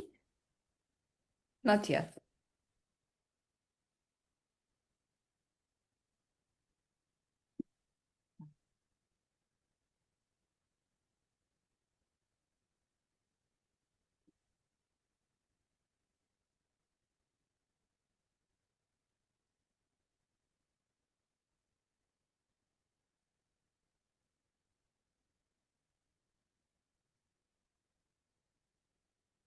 So unfortunately, I think with the technical difficulties, I won't be able to share the presentation. Lisa, if you want to email it to me or send it to me on chat, I can share it myself. But go ahead and start while Yeah, you're I mean, even if sending it to me. maybe like come back to me in 5 minutes, that way I can email it to you and then have the presentation at the same time. Okay, so you want us to take a break and go back to you in a minute? Yes, if possible. Okay, I'm fine. really Yeah, hoping for the presentation to be up. You no know, worries. yes. Guess who's also here that we are really excited to hear from? They've been doing great job. Jihan from Haya, Oh, yes, Washington. Jihan is here. Yes, Jihan. Jihan, are you there? So Jihan, thank you for all the hard work. We're proud of you. Haya Washington is one of the partners, our partners on the ground in Gaza. They have been doing an amazing job. Thank you so much. We agreed to open another, food site in Gaza with their help because they're doing a great job and helping the community. We want to hear any updates from you, Jihan. Thank you for all the great work. As we talk, Nidal and Karama, we all complete each other. Each one do his part. It is our responsibility and duty. Just now, I was working with the people in Gaza. They update me, but I heard this update from Dr. Through the webinar. They said to us that now the price drop. Still there is the cash interest for the cash, but the prices drop. And he sent me all the prices, the new prices today. And he told me also he is afraid that this is what is called بالعربي يعني it's tactic. It's not Israeli government make it as a tactic now, and the price will go up again. And they allowed for baby's formula to enter just yesterday. Before the baby's formula cost very high price. Now it dropped to $30 and they expect to go to 25 and gradually will be a normal price. But he said that people don't have, all the information we got from doctor when we start the webinar.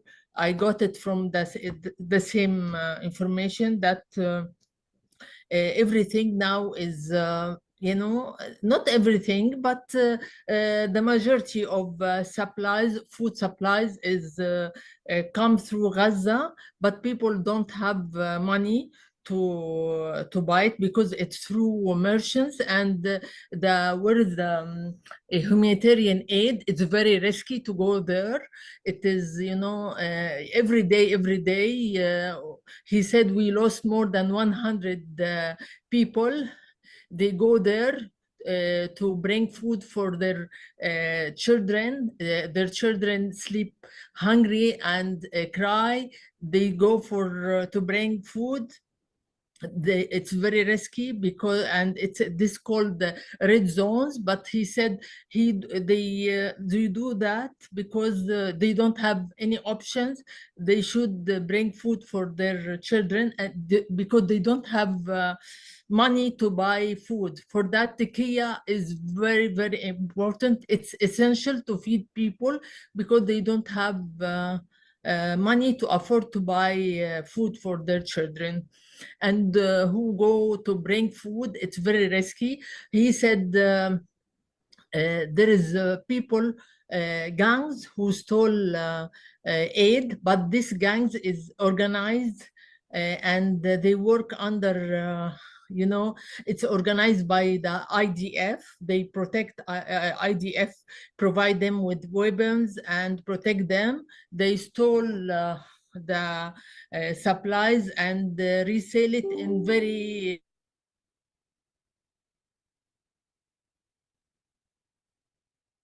Jihan, did we lose you?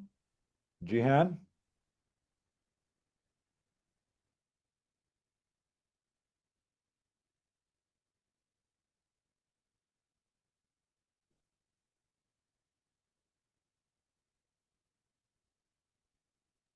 Did Jihan go to Gaza without telling us?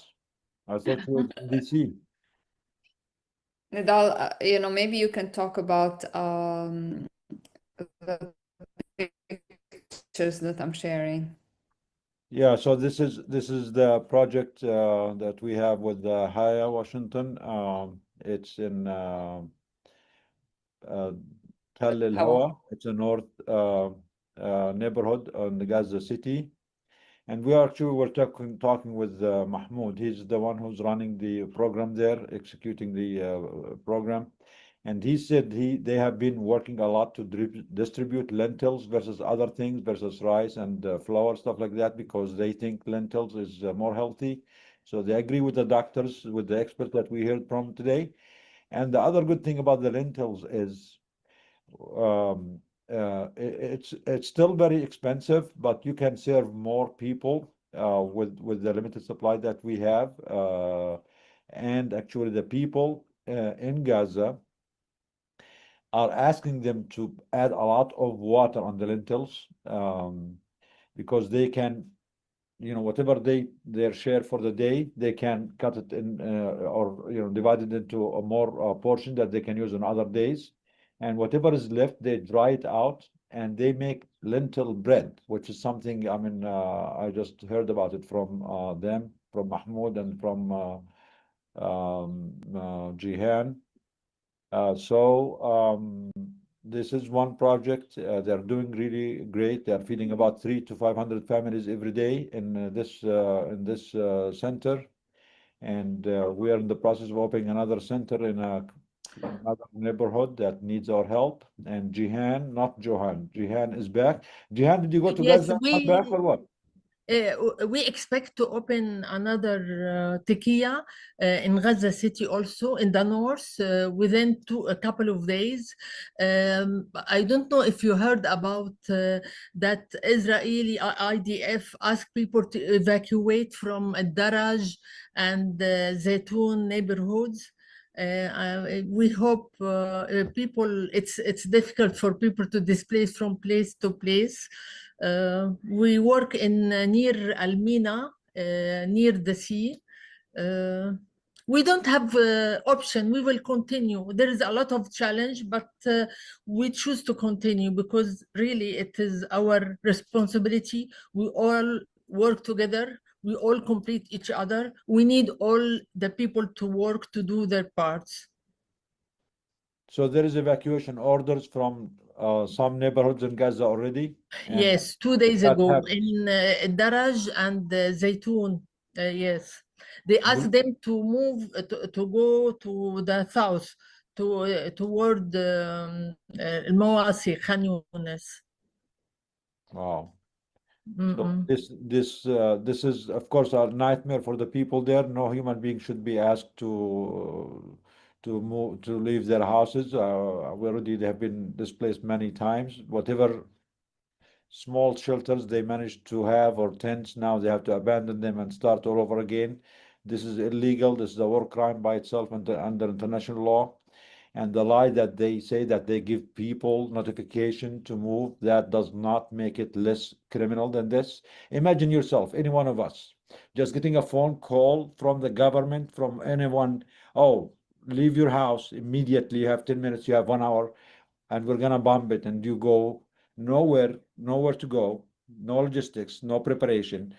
So I mean, And even it's not a safety place. During they prepare to go, they bombed their houses. They targeted them. They killed them. Majority of them, they are elder people, children, and women. Unfortunately, yeah. it's a disaster. No word express how much the situation is miserable, really. So this is a call for all of us, as you heard from our sister Jihan here. How bad the situation is, how hard is it to help the people now? And instead of the world stepping in to end this disaster, this catastrophe, this genocide, Israel is planning to make it even much, much, much worse. To have all these people, almost 1 million people in Gaza, to go to the unknown. They're already starved, they're already sick, they're already having, all kind of outbreaks, Guillain-Barré, infectious diseases, diarrhea, respiratory illnesses. They're already malnourished, their immune system is already bad. And on top of that, instead of the international community stepping in to help these people, Israel is expecting them to go to the unknown on foot in the heat of this summer, with no food, no water, with they have no energy even to walk. I mean, what the international community is expecting from the people of Gaza is anti-human. It's cruel beyond imagination. Cruel beyond imagination. So really, with we don't want to get confused in the details. I mean, everyone is trying to help. We're trying to help do everything, but we should not forget that all of this has to stop now, immediately. All of this is intentional. All of this is man-made. None of this is natural. None of this is destiny. It's only allowed because our governments, our systems are allowing it. And we should not be talking about refeeding syndrome that we created. We created the starvation. No doctor, no one in the world should have to talk about refeeding syndrome, about prosthesis for children. Hundreds of, tens of thousands of children need prosthesis that you need to change every 6 months because they are children and they're gonna grow and you need to change the prosthesis. No one should even have to talk about this or to need this. We are needing this because we, the people of the world, are complicit, are silent. We are not holding our governments to account to stop this. This is done with our money. And I think if US or Europe or any country that had some extra money, they can use it for for their people, not to slaughter, to amputate, to starve the babies and the children of Gaza. This is enough is enough. We should not allow this to go anymore. And we're happy to have our star, Dr. Ahmed Al-Farra. Thank you, Dr. Ahmed, for Oh joining my us. God, he's here? Yes, and Oh. I know he he's not as cheerful as usual for, I think, good reasons. We're sorry, Dr. Ahmed, but we're happy to see you. But before we go with you, we're gonna hear from Lisa, if you please. Lisa, did you fix I your mean, presentation? Lisa probably can wait, Nidal, because Oh, okay. Okay, let's if hear from Dr. Can, Ahmed. can I mention something before that? Our colleague in Gaza, Wadia Abu Saud, he asked for medication for his wife. This is, we should focus on, there is a huge shortage of medication. The essential medication, it's not allowed to come into Gaza. This is very important to try to find solution for this issue. Thank you. Thank you. Dr. Ahmad, please. You're muted, Nidal. Yeah, we need to advocate to allow unlimited humanitarian aid and medications to Gaza. But for the meantime, if we can help, Jihan, we do have a partnership with two small pharmacies by the MENA. You said you're going to the MENA area. So we do have two small pharmacies there in the MENA. If we can help your colleague, we will be happy to. You can connect us and we can send him to those two small pharmacies. If they have, I mean, they only have few medications left. But if this is if his need is met there, we'll be happy to help him, please. Okay, thank you. By Duar Abu Hasira, by the Mina. If you Inshallah. can get there, okay? Okay, thank you, Nidal. Thank you, Jihan. Thank you for the hard work. Dr. Ahmed, ahla wa sahla. Yes. Assalamu alaikum. Alaikum salam. I mean, usually you are smiling, but you're not smiling today. And that is not a good sign for us. تفضل احكي. We don't blame you either way. I would like to smile, but sometimes the events around you is not allow you to smile.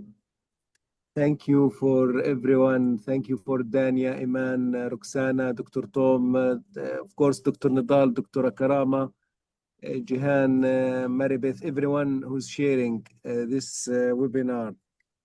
My friend, I will put you on the updating for the Nasser Medical Complex today. Today in the morning, we we were informed that water is not available in the hospital because there is a problem to supply water because of the engine of water is not working. Also, we has been informed that the shroud of the arrested or the martyrs is not available in the hospital, so they were obligated to deal with this without shroud. You know, every martyr today was put in his place without shroud. the hospital is complaining from a lot of problems. First, I would start from that we are talking about with Dr. Karama and with our colleagues about Guillain-Barré or acute flaccid paralysis. We are waiting for intravenous immunoglobulin, but it's not still available up till now. Also, we are waiting for a lot of medications like insulin pen, like third generation cephalosporin like ceftriaxone, clindamycin, and vancomycin. There is severe shortage in these drugs. Even normal saline, ringer lactate, is not available in the hospital. Today, the reception room in the pediatric department without ringer lactate.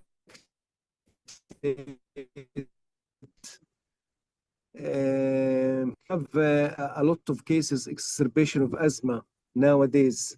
It is not the time of asthma in our hospital, but you know, there is no gas for cooking.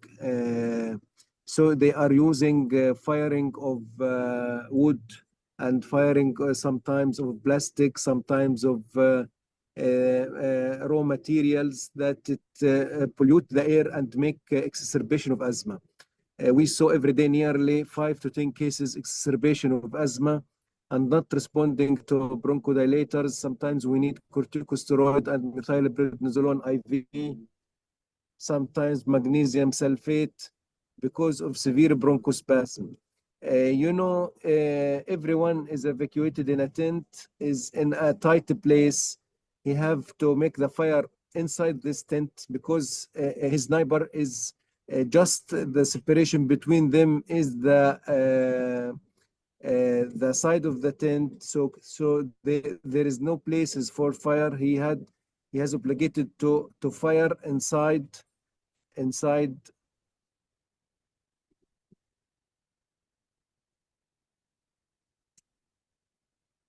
Is انقطع النت. No, we hear you. So, كمل yes. Dr. Ahmed. Mary, Okay. are you sharing your slide? Can you unshare it for now, please? Let Dr. Ahmed finish. Okay. بس اتفضل, we hear you. Okay. So, what's the problem for asthma exacerbation?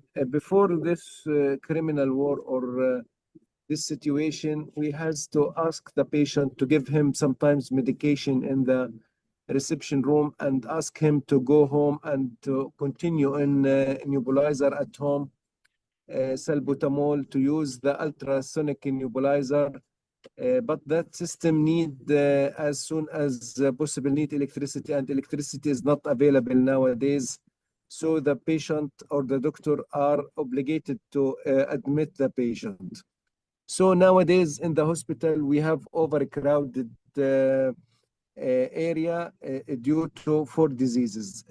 The first one is bronchial asthma exacerbation due to fire and wood burning and plastic burning to make some food for the tent, or to make to prepare some hot water, for example, for breast for artificial feeding. Second disease is acute gastroenteritis. Still, it is challenging for us as the rotavirus vaccine is still up till now not allowed to get inside Gaza. I don't know what is the why the Israeli forces are afraid about rotavirus vaccine. I hope that the inventor for that wasn't Palestinian or Muslim or something like that. Also, we have also another disease, Guillain-Barré or acute flaccid paralysis. We nearly have cases in the ICU and in the pediatric department. Also, we are talking about the most challenging for doctors is malnutrition and severe acute malnutrition. Every day we are receiving children who came to the hospital either in a critical situation or children who already did in the tent and came to the hospital as a bodies. So still going on. This is the in the pediatric department. In the maternity department, as I am in the same building, we have also something updating about that. The last statistics of the Ministry of Health, that 40% pregnant women are complaining or suffering from severe acute malnutrition. One from three cases of pregnancy are evaluated as high risk group. One children from 4 children in Gaza is suffering from severe acute malnutrition. One from 5 children is delivered as a premature baby or intrauterine growth retardation. That means 20%. 40,000 infant below 1 year are prone or susceptible to death due starvation. 212 martyrs up till now gone starved in Gaza. From them is 98 children. This is what belongs to maternity and to pediatric. If we shift for the surgical departments, this is more soft. For example, my friend, what I want to mention, that we are in a critical situation for the ICU beds. Every morning we have a problem that we need ICU bed for pediatric or for adult, and we don't found any places. You know, we lost nearly 20 beds in the European hospital for adult ICU and nearly 9 beds for pediatric ICU in the European hospital. We lost them completely. We already lost the ICU in Shifa Hospital and ICU in Durra Hospital and ICU in Nasser Hospital. So nowadays the only ICUs that it is working suitably is in Nasser Medical Complex, but the overcrowdedness make the achievement of doctors and the outcome sometimes is difficult because of cross-infection and lack of some material like chlorine. The laundry of the hospital is depending 100% on chlorine. Chlorine is missed from Gaza since the beginning of March. We are talking about nearly 150 days without chlorine. The laundry is just depending on water, and this is unbelievable to sterilize the blanket and everything belongs to the hospital. And you know, this is something serious. We asked MSF to do something. We asked WHO to do something. They promise, but I think nothing happened. Okay, let's get out the hospital and get inside the situation of Gaza. You saw a lot of videos, you saw a lot of trucks get inside Gaza. But my friend, the message that we have to notificate for the media and for the world, that nothing changed on the land, nothing changed on the land, nothing changed on the land. Today, this is for you. This is for you. I contact one of the drivers of the truck. I know him personally.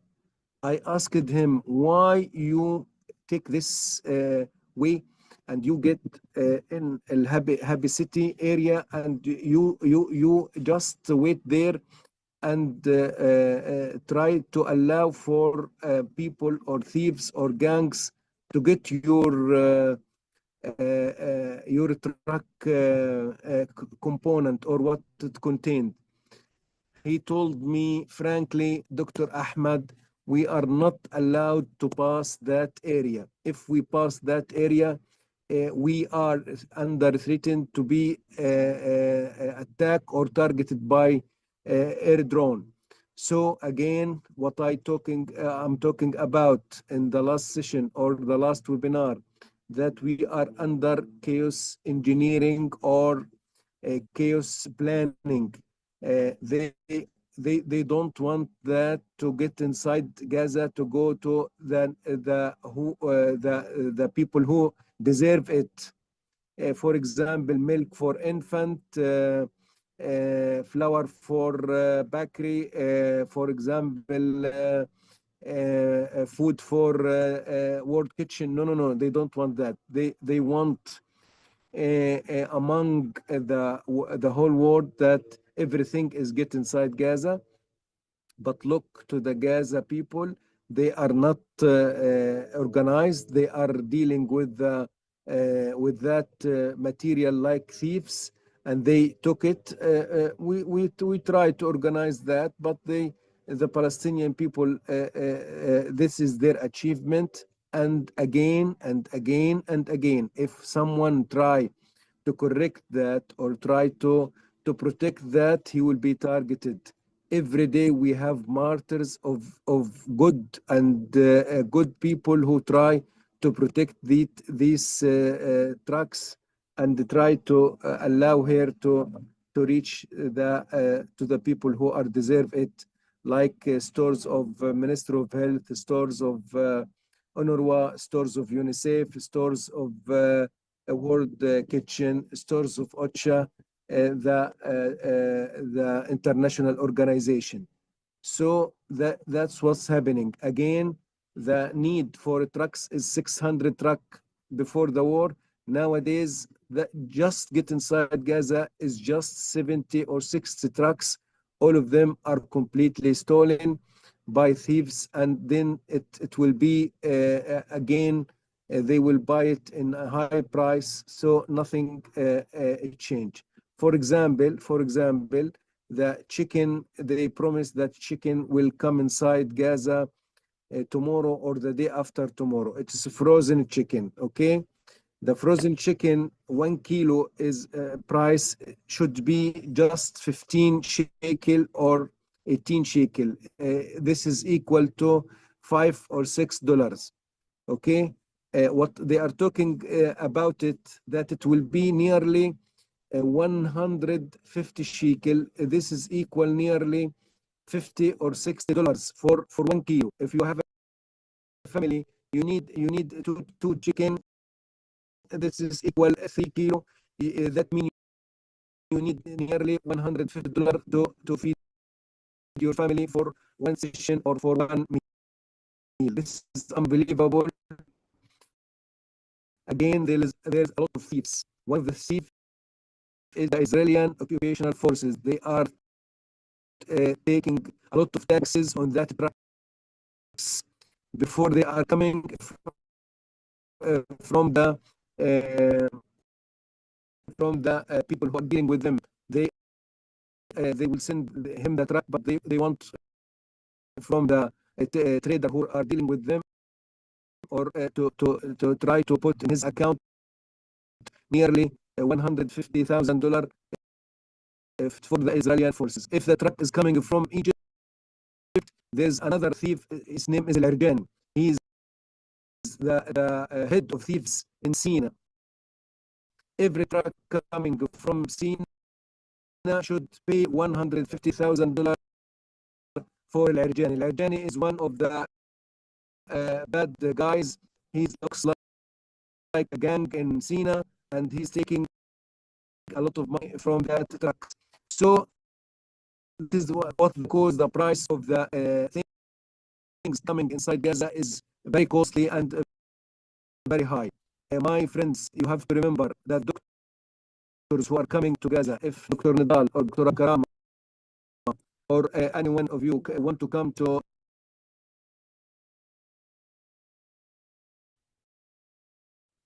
I think we lost Dr. Ahmed. Hopefully he will be back soon. So I mean, of course, from what like you heard, Israel is starving the people intentionally. It's engineered. Even the few trucks that are allowed in, when the good people in Gaza or the whatever is left of the administrative system there in Gaza tries to organize this food entry and store it and distribute it in the right way, the Israeli forces attack them and kill them. They only allow some gangs and thieves that are working on their behalf to steal the food and to sell it again in the black market at exorbitant prices that are not affordable by the regular people. But since he reminded us, this is also an opportunity. Like Israel is the main criminal here, and the United States is as much criminal because it's the only one that's supporting it fully. But we need to also bring up the role of Egypt and Jordan in this, and we want to tell Egypt, sorry, Jihan, shame on you, Egypt. Shame on you, Egypt. Shame on you, Egypt, for exploiting the genocide and the starvation of people in Gaza for benefit for your gangs on your side that are sending the money directly to Al-Sisi son, who is working on their behalf and exploiting these starved children. Sisi, shame on you. Shame on your son. Shame on the gang that you have in Sinai that are taking bribes on people who just want food. Shame on you, Jordan and King of Jordan, because you are doing the same. No doctor, no truck goes through Jordan without being exploited one way or another. I mean, it's not just bad that you are not intervening to feed the people and to send protective forces to feed the people, to protect the victims. It's not that you're not doing this. You are also exploiting whatever few trucks are allowed through the international system allowed in to make profit on top of that. It's blood money. It's a shameful money. عيب عليكم، استحوا يا أردن، استحوا يا مصر، عيب عليكم، العرب كلكم استحوا، إيش بيخجل وطيتوا رؤوسنا، ما صار يستحي إنه يحكي عربي. So I'm still waiting. Should I keep cussing the Arabs until Dr. Ahmed comes back or what? I mean, they deserve it, honestly. We can't keep cussing. Imad, you want to join the chorus? Karama, you're muted, Karama, and Imad. Everyone is muted. Yeah, Anyway, just to clarify what is happening to the trucks is that before they even get to Gaza, they are being charged a fee by the Egyptians, and then once they get to Gaza, the Israelis are interrupting them with the drones, and whoever the Gaza people organize, because they do have young men who are motivated to organize like aid delivery. Whoever does that is targeted by the Israelis, and then there are gangs and people who are not interested in delivering the aid in a good way, who will take over, and we very much suspect that they are coordinating with the Israelis, and that is what everybody in Gaza is telling us.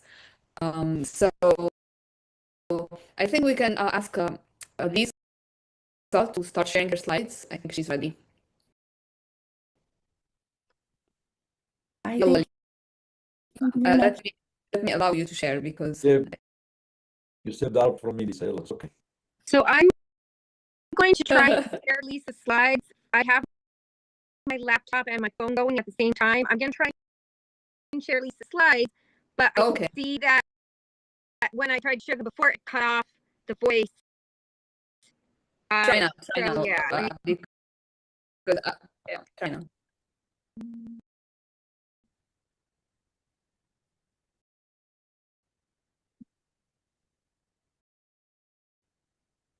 Let's see if I can talk at the same time. Hopefully this is working. My name is Lisa Goldman Huertas. I wanted to take a moment to share my somewhat unusual background. I'm hoping that it won't seem very unusual sometime soon. I'm a family physician and board certified breastfeeding medicine specialist in Connecticut, in the United States, caring for breastfeeding and lactating patients, infants and young children and their families that come to us for care for a wide range of maternal health and pediatric feeding and weight gain related concerns. Sometimes it seems it's more broad than people immediately imagine. I'm very proud to have been among the very first group of breastfeeding medicine specialists certified by the North American Board of Breastfeeding and Lactation Medicine in 2023. So we are a brand new field. Before we had a board certification for the specialty of breastfeeding medicine, I was an IBCLC as well, or International Board Certified Lactation Consultant. Many people are much more familiar with IBCLCs, and there's many more IBCLCs around the world. I'm originally from Puerto Rico, Puerto Rican, and I'm also Ashkenazi Jewish American. My dad's parents' families were both from Poland, Ukraine, and Germany, and my father had an uncle and a cousin who survived a concentration camp in Germany. I also want to share that after initial difficulties with breastfeeding myself, I had the support I needed to breastfeed both of my sons in infancy and beyond infancy. Before I completely dive in, I'm just going to say a very quick word about language. I often use mother and breastfeeding mother to quickly refer to all breastfeeding, but also there's chest feeding, there's breast milk feeding, there's lactating people.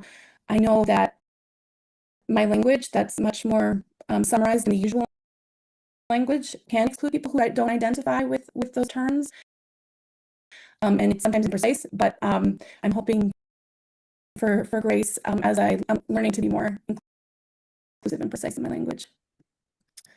So first I want to thank Doctors Against Genocide, and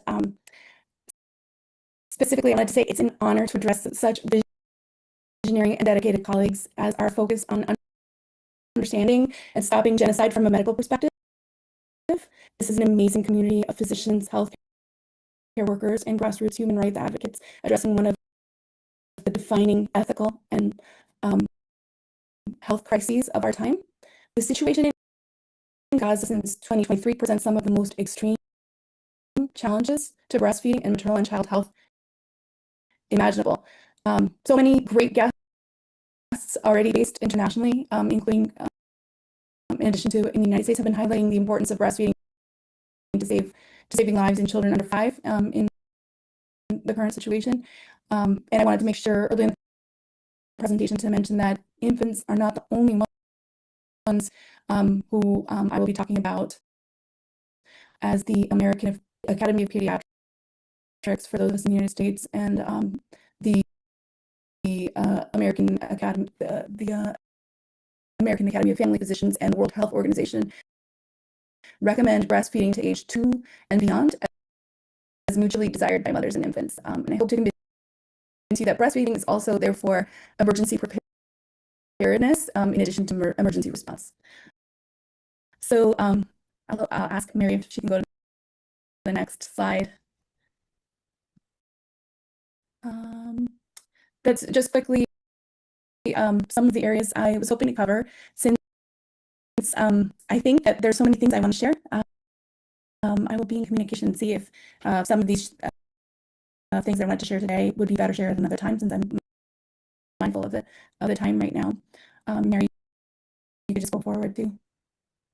Okay, so one of the main reasons I felt like I really wanted to address people is mostly inspired by the work of the Gaza Infant Nutrition Alliance, GINA, and their focus on during the past week from August 1st to August 7th, talking about on the occasion of World Breastfeeding Week, highlighting their work and important elements of their work. We can move on, hopefully. This is just a picture of the World, I think it's the World Breastfeeding Alliance that started this World Breastfeeding Week to help us focus on raising awareness and galvanizing action on themes related to breastfeeding. We can just keep going. This is just a slide about GINA. Gina works in many different ways. So one of them is in this awareness raising capacity, but a major part of their work is supporting healthcare professionals within Gaza to ensure mothers receive skilled breastfeeding support that is culturally relevant and that is relevant to the scale of the emergency that people are experiencing in Gaza. Did I lose? So sorry, I lost my screen there for a second. Oh yeah, so there we go. So I hope to at the end share links for Gina.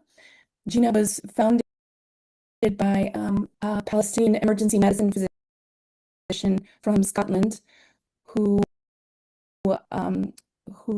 very early on in the crisis was very concerned about infant feeding and initially focused on efforts to increase formula delivery to Gaza, and rapidly realized that the scale of the emergency required a lot of focus on supporting breastfeeding, in addition to working to have free flows of food for mothers and families and infant formula as well. But that breastfeeding support specifically was going to need to be a priority. We can move on. So one of the reasons to talk about breastfeeding is two directions. So in globally, breastfeeding is severely endangered by a lot of the issues that we are focusing on as an organization. So human rights violations and genocide condition the opportunities for women to breastfeed around the world. Specifically, I want to call out genocide and colonialism for destroying communities, knowledge systems, culture, family supports for breastfeeding and caregiving. Even if, so without even looking at Gaza, so if, if we weren't looking at Palestine or Gaza, without like such an obvious extreme event, we could think about the indigenous peoples all over the world, and the fact that our cultures, societies, medical professions, all severely undermined breastfeeding to the point where in many countries, breastfeeding was almost completely destroyed.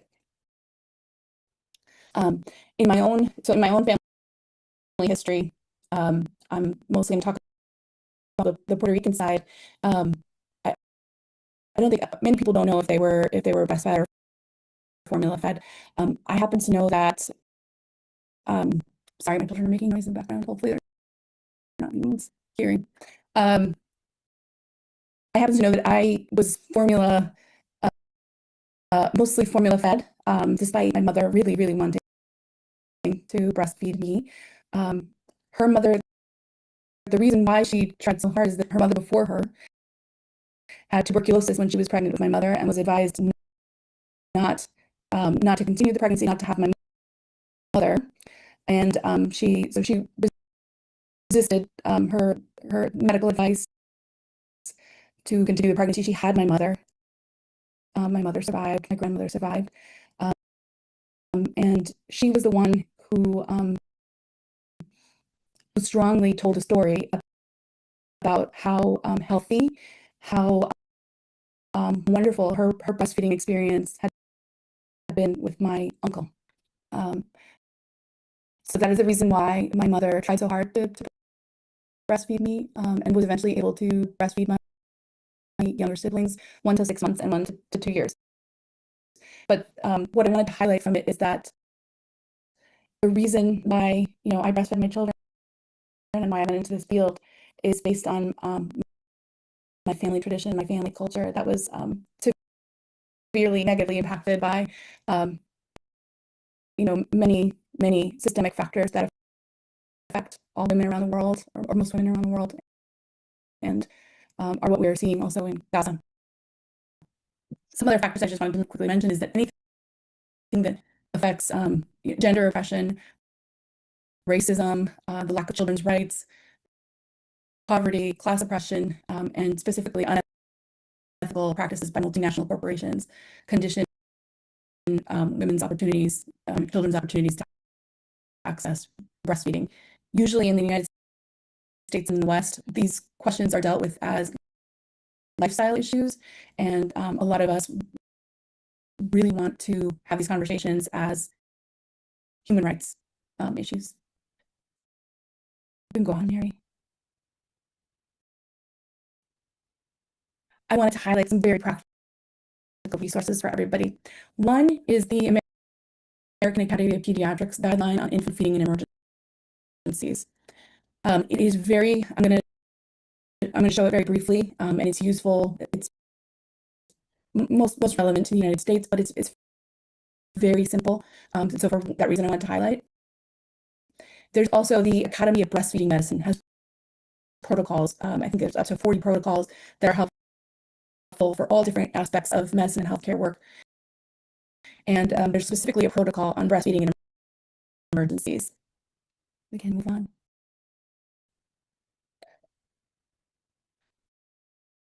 Okay, so this is this is one piece of the American Academy of Breastfeeding Medicine's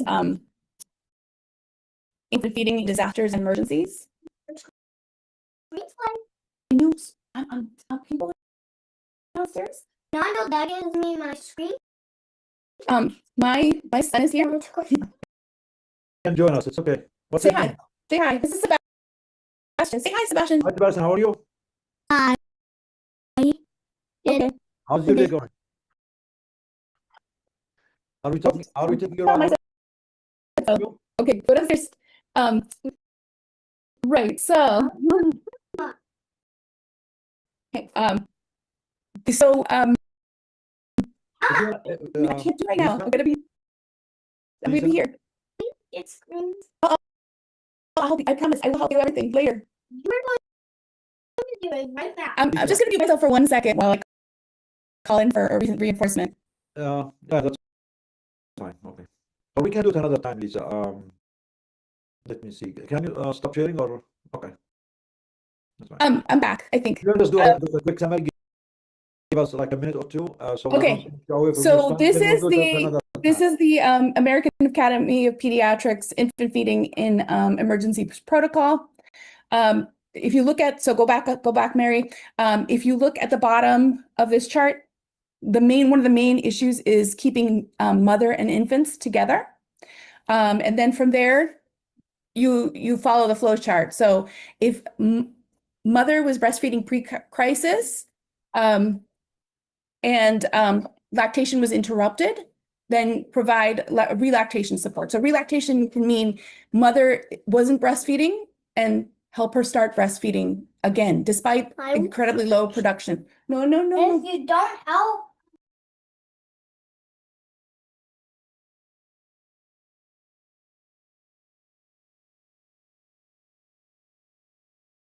I'm very sorry.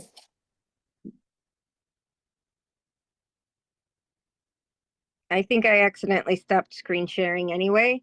Oh, I can see it. I can still see the screen. So relactation. And so relactation is one of the main things to know is possible. If mother and infant are not together, donor milk, but then also there are also other possibilities. So like wet nursing, for example.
moral war that does not include the civilians and that can protect the civilians and their infrastructure.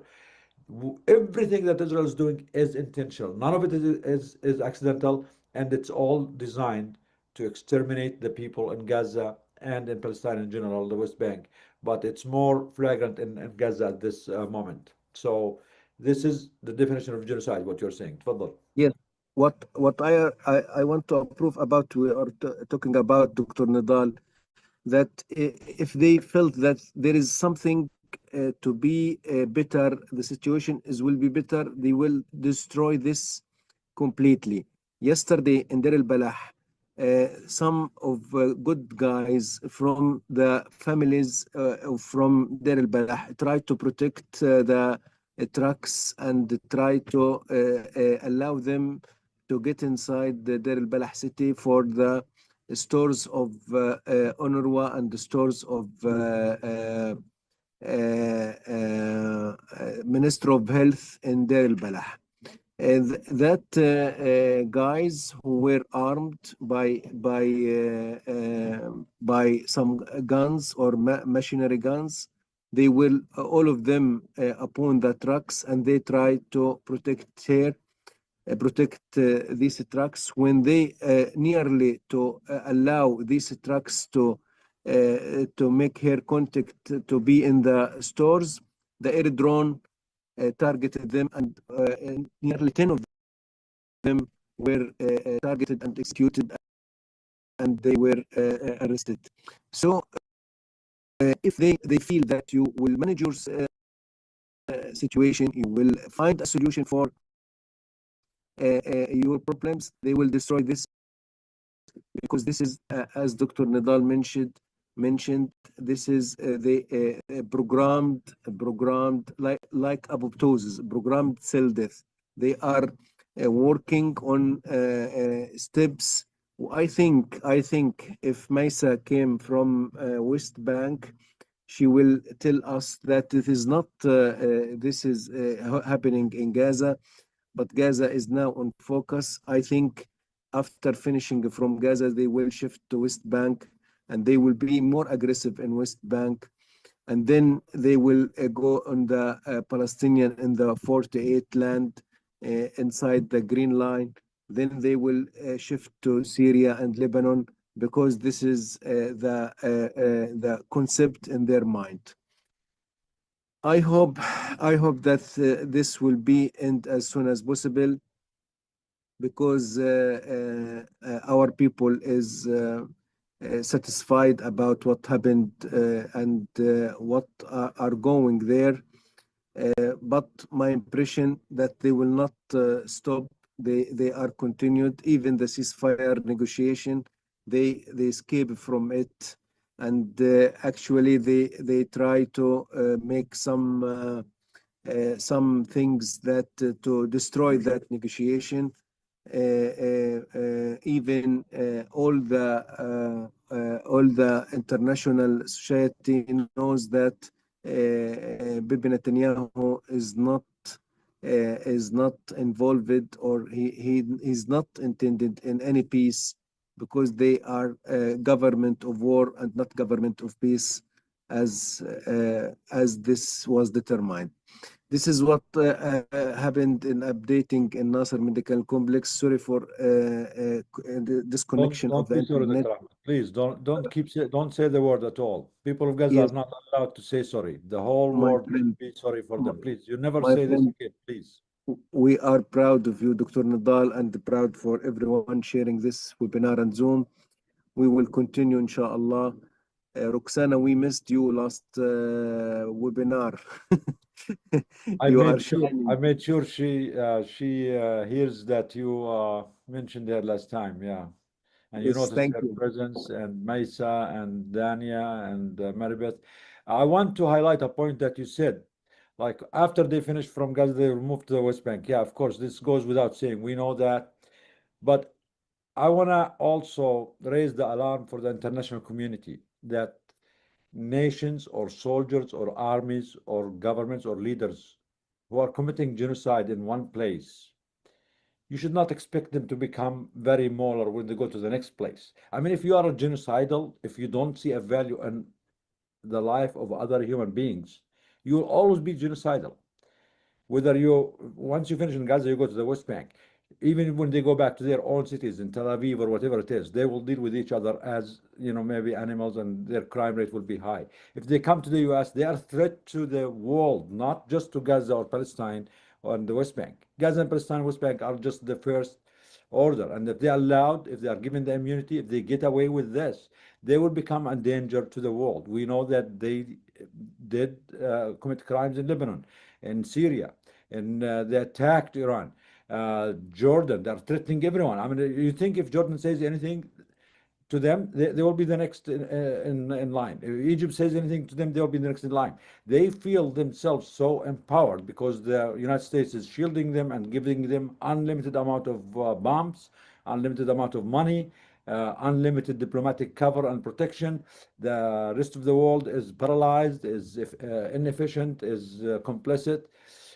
So, I mean, the people of Palestine, especially the people in Gaza and the West Bank, are taking the brunt of this, but the rest of the world is going to be next. They are going to come to you wherever you are. If they are this mentally sick to starve babies to death, do not expect them to be nice to you when it's your turn, wherever you are. All these American corporations and hospitals importing the Israeli systems, the Israeli AI, the Israeli genius, the Israeli whatever startups. These are all genocidal systems, and it's coming to you, and they're stealing your data, and all of us, our phones, our machines, they are listening to us now while we're speaking. That's why the sooner the world puts a stop to these people, the safer it's going to be for the rest of the world. If they are allowed to get away with this, everyone is going to be next. They are coming to the police. I mean, the ICE raids, the ICE attack against the immigrant people is all tactics that are learned and trained by the Israeli army and the Israeli soldiers. It's all genocidal. It's all dehumanizing. It's all demonizing. It does not respect human life or dignity. They are coming to our universities. They are coming to our hospitals. They are putting their systems. All this technology, our computers, all Israeli technology that they built through genocide. I don't know what these monitoring systems that they call, or security systems. It's all systems that they are experimenting on the people of Gaza, and they are making profit out of them by selling them to the rest of the fascist governments in the world. So they are a threat and a danger to humanity.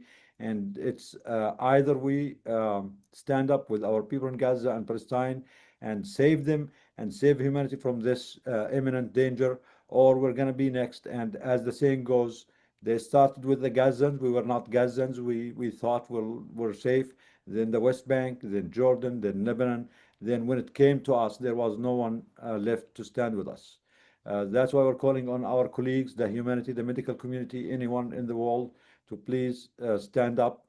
Use your voice, every power you have with your politicians, with your institutions, to make a difference and stop this imminent threat to humanity now. Genocide is the worst and the most dangerous public health hazard in the world, a global public health hazard.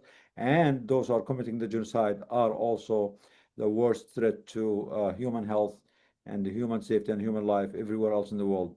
So we're going to open it up now. Do you want to say anything else, Dr. Ahmed, or open it to our colleagues to hear from them? Then we finish with you again after I get closing remarks from you. Dr. Nidal, while the internet was disconnected and I come back, I heard about the breastfeeding.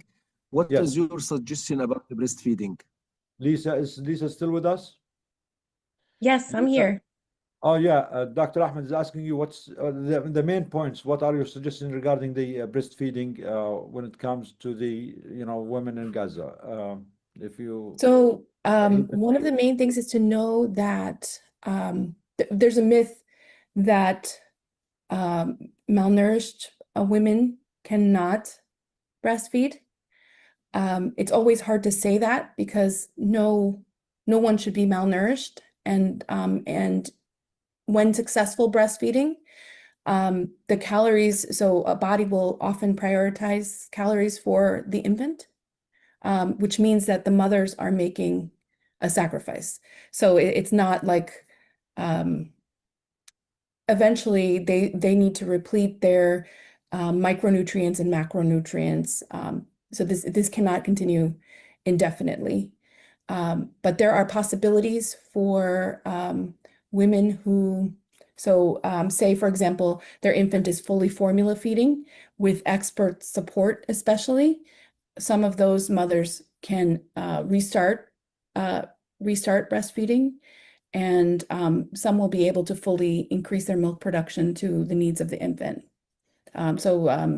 Relactation, support for increasing milk supply, assessment of whether the breastfeeding is adequate to maintain the infant's nutrition, interventions if it isn't adequate, help the mother to increase breast milk, and then also that these are things that are generally not well known to healthcare workers, but it's not only birthing mothers that can breastfeed or lactate. In extreme emergencies, so we know from international literature that women, especially who've had children, who have birthed children, and especially who have breastfed multiple children, can restart breastfeeding just by simply putting babies to breast repeatedly. Like wherever there is a supply of infant food, this process we would like supervise very carefully to make sure that adequate supplement was available. But where you're in a very extreme situation where there's no other food for an infant, anyone who has breastfed before can take on breastfeeding an infant. It comes with the sacrifice it can come with the sacrifice to the mother's health in that case. I also just wanted to mention too that breastfeeding should be protect breastfeeding at initiation. Inform mothers before of the importance of breastfeeding. Before birth, help them right at birth, help them restart if it's not going well. Help them solve the problems. Help them restart, but also continuation. So while an emergency is continuing, encourage mothers to continue, keep going as long as they can. Dr. Eliza, you know Dr. Hanan Soufi? I know, well, I wonder if she's, I know Rima Soufi and Lobna Saiza. Okay, Reem Soufi, Dr. Reem Soufi, she's Gina, yes. responsible in London, okay? Should we invite her in next Zoom? Yes. If you have her connection. We invited her today, but today the Gina folks couldn't come, but I'm hoping very soon they'll be the ones discussing the work that they're doing. I'll invite her after take permission from Dr. Nadal. Inshallah, next Sunday. You can invite anyone in the world you want. We are taking permissions from you. We're not reminding you of this. My brother and my friend and permission from you. Invite anyone. Okay, she will be inform us about the difficulties that we have in breastfeeding. This is one of the challenging for doctors and for me, especially as head of pediatric department and maternity department. Every day I'm asking mother, please, breastfeeding, but they have concept, and this is a wrong concept, that malnutrition will eliminate or will decrease the amount of breastfeeding. But with what we know from studies and from a lot of papers that I have read, that just soup of lentil or some water and some dates can give a good amount of breast milk and a valuable breast milk. But they have concept in their mind that they are starved and they are unable to breastfeed. And this is very dangerous because we are already have, as we mentioned before, lack of immunity. If we estimate the immunity of babies in Gaza, I think we have total hypoglobulinemia. IgA is low, IgE is low, IgM is low, IgG is low. If we measure white cell chemotaxis, it is flow cytometry. All of it will be affected, and that's what we saw on the ground on the hospital. You know, before the war, for example, pneumonia that complicated with a pleural effusion and empyema and need decortication, and after putting chest tube, nearly before the war, we see one case every year or two cases every year. In the last 3 months, I saw in my hospital 24 cases complicated by pleural effusion, then chest tube, then empyema, then decortication of the lung. 24 before the war, one case every year. That the number is 1 multiplied by 24. This is unbelievable about the immune system in Gaza. In well babies, not complaining from any disease, no chronic granulomatous disease, no severe combined immune deficiency, no Job syndrome, no T cell affection. They are normal babies, but they have lack of immunity. Again, no one in Gaza has been taking fruit since 2 years. No one in Gaza has taken vitamin C since 2 years. No one in Gaza has taken egg or something like dietary products, something healthy since 2 years. So the immunity is very low. This is what Dr. Nadal mentioned. This is programmed destruction for the people. They are looking for something death, slowly death. Like you put someone in a prison, like what happening in the Arabian regime. They put someone who's refusing that regime in the prison, and they try to not to allow for his medication to get inside him and let him die in peace. This is what happening in Gaza, but not die in peace, die in war. Thank you, my friends. Thank you, Dr. Ahmed. We're going to open for our colleagues who did not get a chance to speak to reflect on what we heard today. Then at the end, we'll go back to Dr. Ahmed and Jihan, and if Dr. Hani are still here, to give us also some closing remarks. But let's hear, according to my screen, we'll go to Maribeth. Maribeth, are you there? Yes, I am here. Yes, your So, reflection, please. What do you have to share? I'm actually going to be taking off. There's a protest in Philly happening today at 4 o'clock. For any of the listeners who are from the Philly area, please show up. Let's see, New York. It looks like Tuesday in New York City, there's going to be a DAG contingent outside the UN from 1 to 4.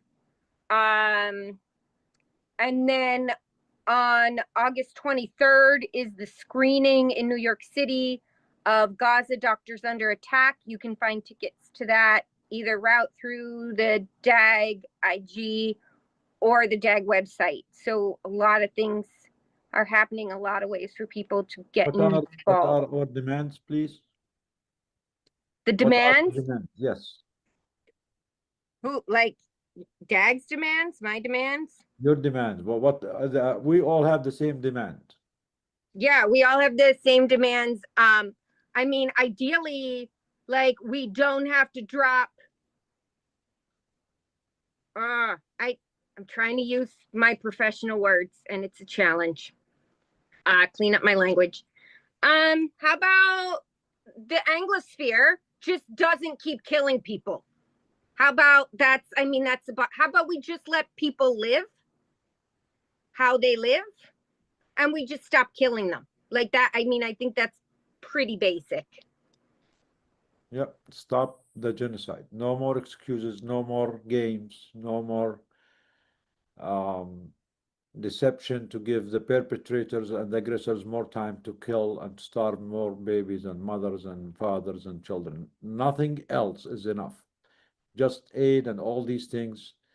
It's just they want to force us into the details just to continue their crime. Well, So, and there, by the yeah. way, there are at least 2 agencies that manufacture that plumpy nut. There are at least 2 manufacturing companies for that in the US. One in Georgia, one in Rhode Island. It is a peanut butter based product, as mentioned. But in January, our president like stopped all funding for that. Now, granted, it would come in a box marked as like, here's a gift for you from the United States. But again, the gift needs to be just quit creating starvation conditions. But those 2 businesses in the US that manufacture this product, like have been put on hold since like, Can you please share this in our WhatsApp group, in the Hell WhatsApp yeah, group? Because we really yeah. need to brainstorm this and try to reach out to them Okay. and see if we can get funding to have them produce at least some emergency supply to the people there. So please let's Yeah. take Okay. this Okay. into Yep. more discussion. Yep. Okay, Maribeth, thank you. Dania from New York. تفضل يا دانيا. Hi, everyone. Some reflections, well, more so some action items. There's been talk that the Republicans are going to counter the Block the Bombs bill. So far, we only have 26 co-sponsors of it, so we encourage everybody to just keep calling. We can't address any of this humanitarian issues without those bombs being stopped from falling. That really has to be our main focus. We can do all the other things, but it really just falls short. And second of all, the GHF is planning to increase its sites. I forget the source, but they're planning on having 19 sites in total. They're really focused on just that being the primary source of aid for the people in Gaza. So we just have to continue conveying the message that these are deadly concentration camps that are being facilitated just to collect biometric data, just to encourage movement from the north. And they're kind of making sure they're all in the southern areas. And yeah, that's it for me. Yeah, I think the GHF thing, expanding it to 16 or 19 sites, is mainly pushed by Huckabee, that the Zionist Messianic war criminal, who's the U.S. ambassador in Israel, who is having, actually, it's his own Jesus, his own Christ. His Christ is a war criminal that's putting conditions on us. You have to kill all the Palestinians first before I come and visit you. So this is your option. And that's this is the God that Huckabee worships and want us, the whole of humanity, to worship. This God is putting a condition that you, Israel, you, United States, you have to kill all Palestinians, all the people there, get all the Jews from the world, put them there. Then I come, after you kill the whole people, after you commit a genocide, then I come to finish the other half of the genocide, which is to give the Jews the option. You're either turn to Christianity or I'll kill the rest of you. So that is our enlightened president, the president of the free world, the biggest country in the world, to Israel, who is who's worse than Ben Gvir and Smotrich. I mean, he's advancing. I mean, his policies that he is advancing are worse than theirs. Although he did swear an oath, Huckabee, if you are listening to us, you swore an oath before you left. We know you are a hopeless person. We know you are a Messianic. We know you're a lost cause. But you swore an oath before you left when you accepted this position that you will advance the interests of the American people in that position above your ideological, motivations and interests. So please remember that. You are representing us, the taxpayer, the American people, and the American people do not starve babies to death, do not mass slaughter babies. If there are some Americans who support this, we're ashamed of them. It's only going to be just the minority like you who make either profit from war or have this wrong conception of God, of religion, as an excuse for genocide. So, and I have one more thing to say. And speaking of representation, clearance. Yes. We just had 20 Republican representatives on what I call a propaganda trip and probably some kind of mobilization, because a lot of young Republicans, the statistics on Republicans are they're turning against Israel. And we just shipped out a batch of 20 Democratic reps that are also on this propaganda tour. So this does not represent America. I mean, all the polling is showing that America's against this. So we just, yeah, for those people on the call that didn't know, that our reps, 40 of our reps were just there to keep this genocide going. You mean the reps who are taking selfies and pictures in the tunnels in Israel, in Israeli tunnels, the kosher tunnels? So Israel is allowed to have tunnels, and our Congress people, our elected officials, are full of smiles, going in those tunnels, taking selfies. But Yeah. Palestinians, no, cannot have tunnels. I mean, these are terrorists. No, cannot. There is no way. But yeah, APAC, our tax money is okay to send them to the tunnels to take the pictures.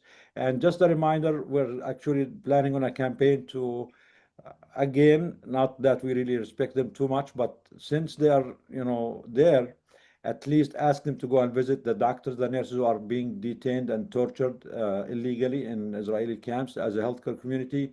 This is the least we can ask our representatives. Since they're there, go visit Dr. Absafia, visit his colleagues, make sure they're safe, make sure they're okay, and visit yourself those GHF sites and make sure you visit them in what do they call it?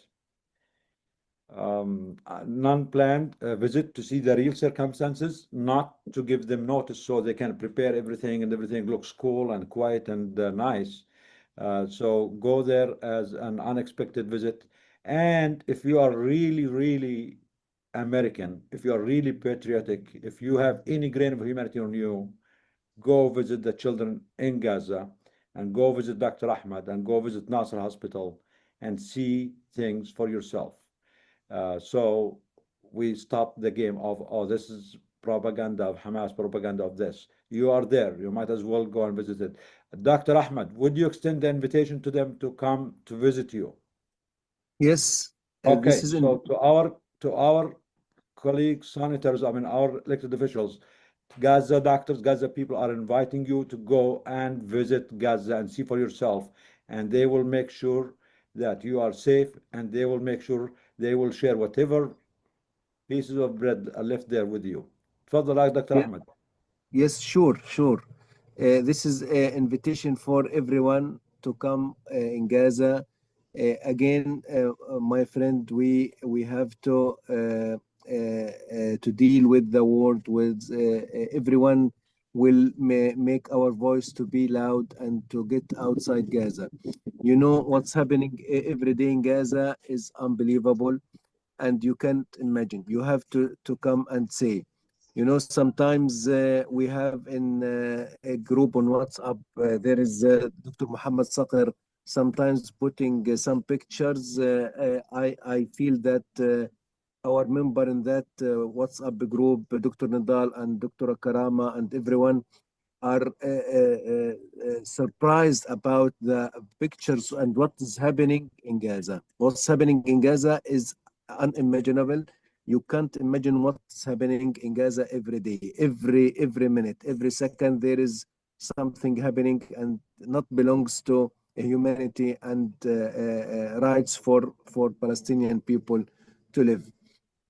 I Yes. think after this war is ended, we will make textbook like Nelson in pediatric, like for foreign textbook about the what happening in criminals, what happened as a crime in every family, every member was he has against him taken a crime from the Israeli authority. Again, we invite everyone to visit us, but please, if you come, you have to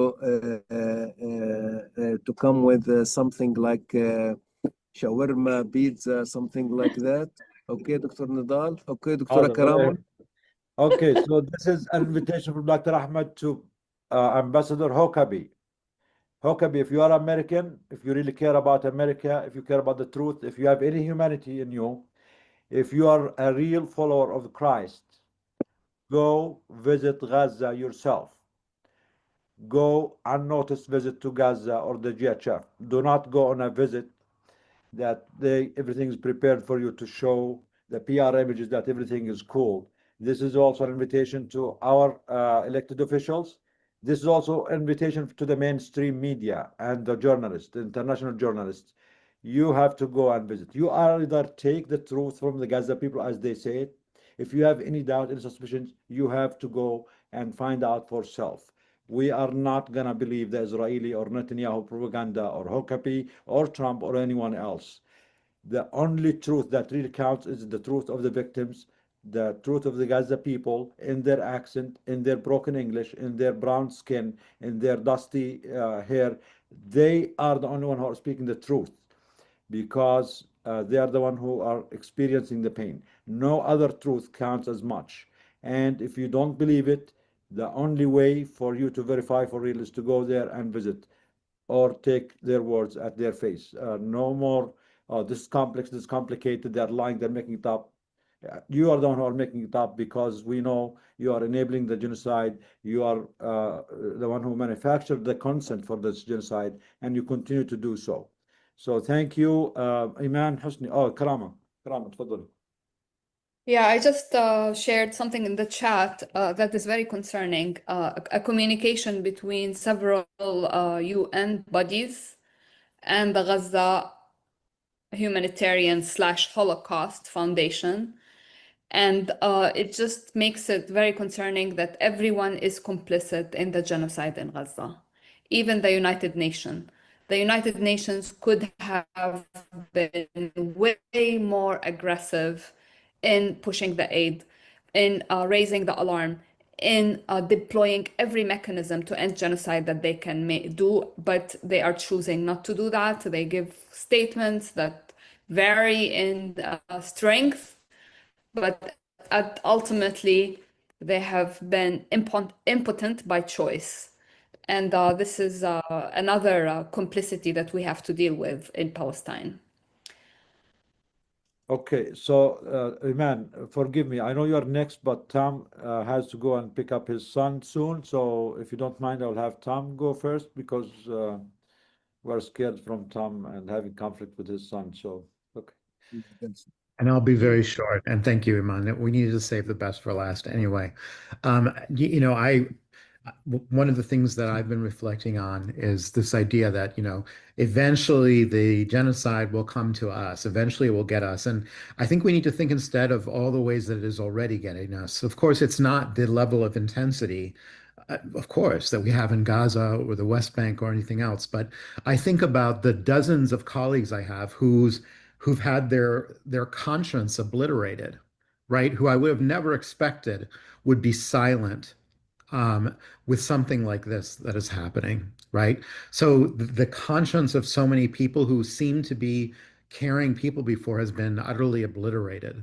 We in Flint just a couple days ago, you can watch the video of white police officers coming upon a food truck that was serving food and spraying black customers who were waiting for their food with mace, just like spraying it as if it were bug spray.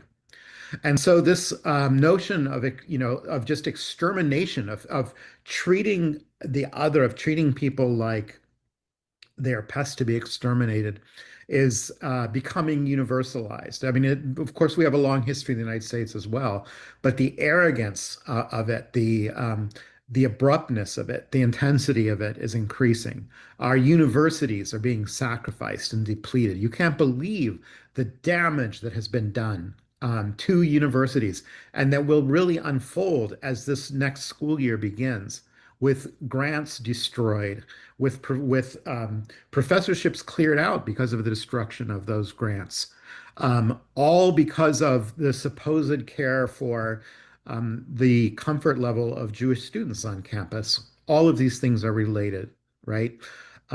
So I'll keep it there. But let's we already know about policing in the US has long been shaped by Israeli styles. That all of those technologies of controlling people, and technology is not just like hardware, but of, strategizing about how to control crowds, all of that, the psychological operations, all of that is coming to our shores already.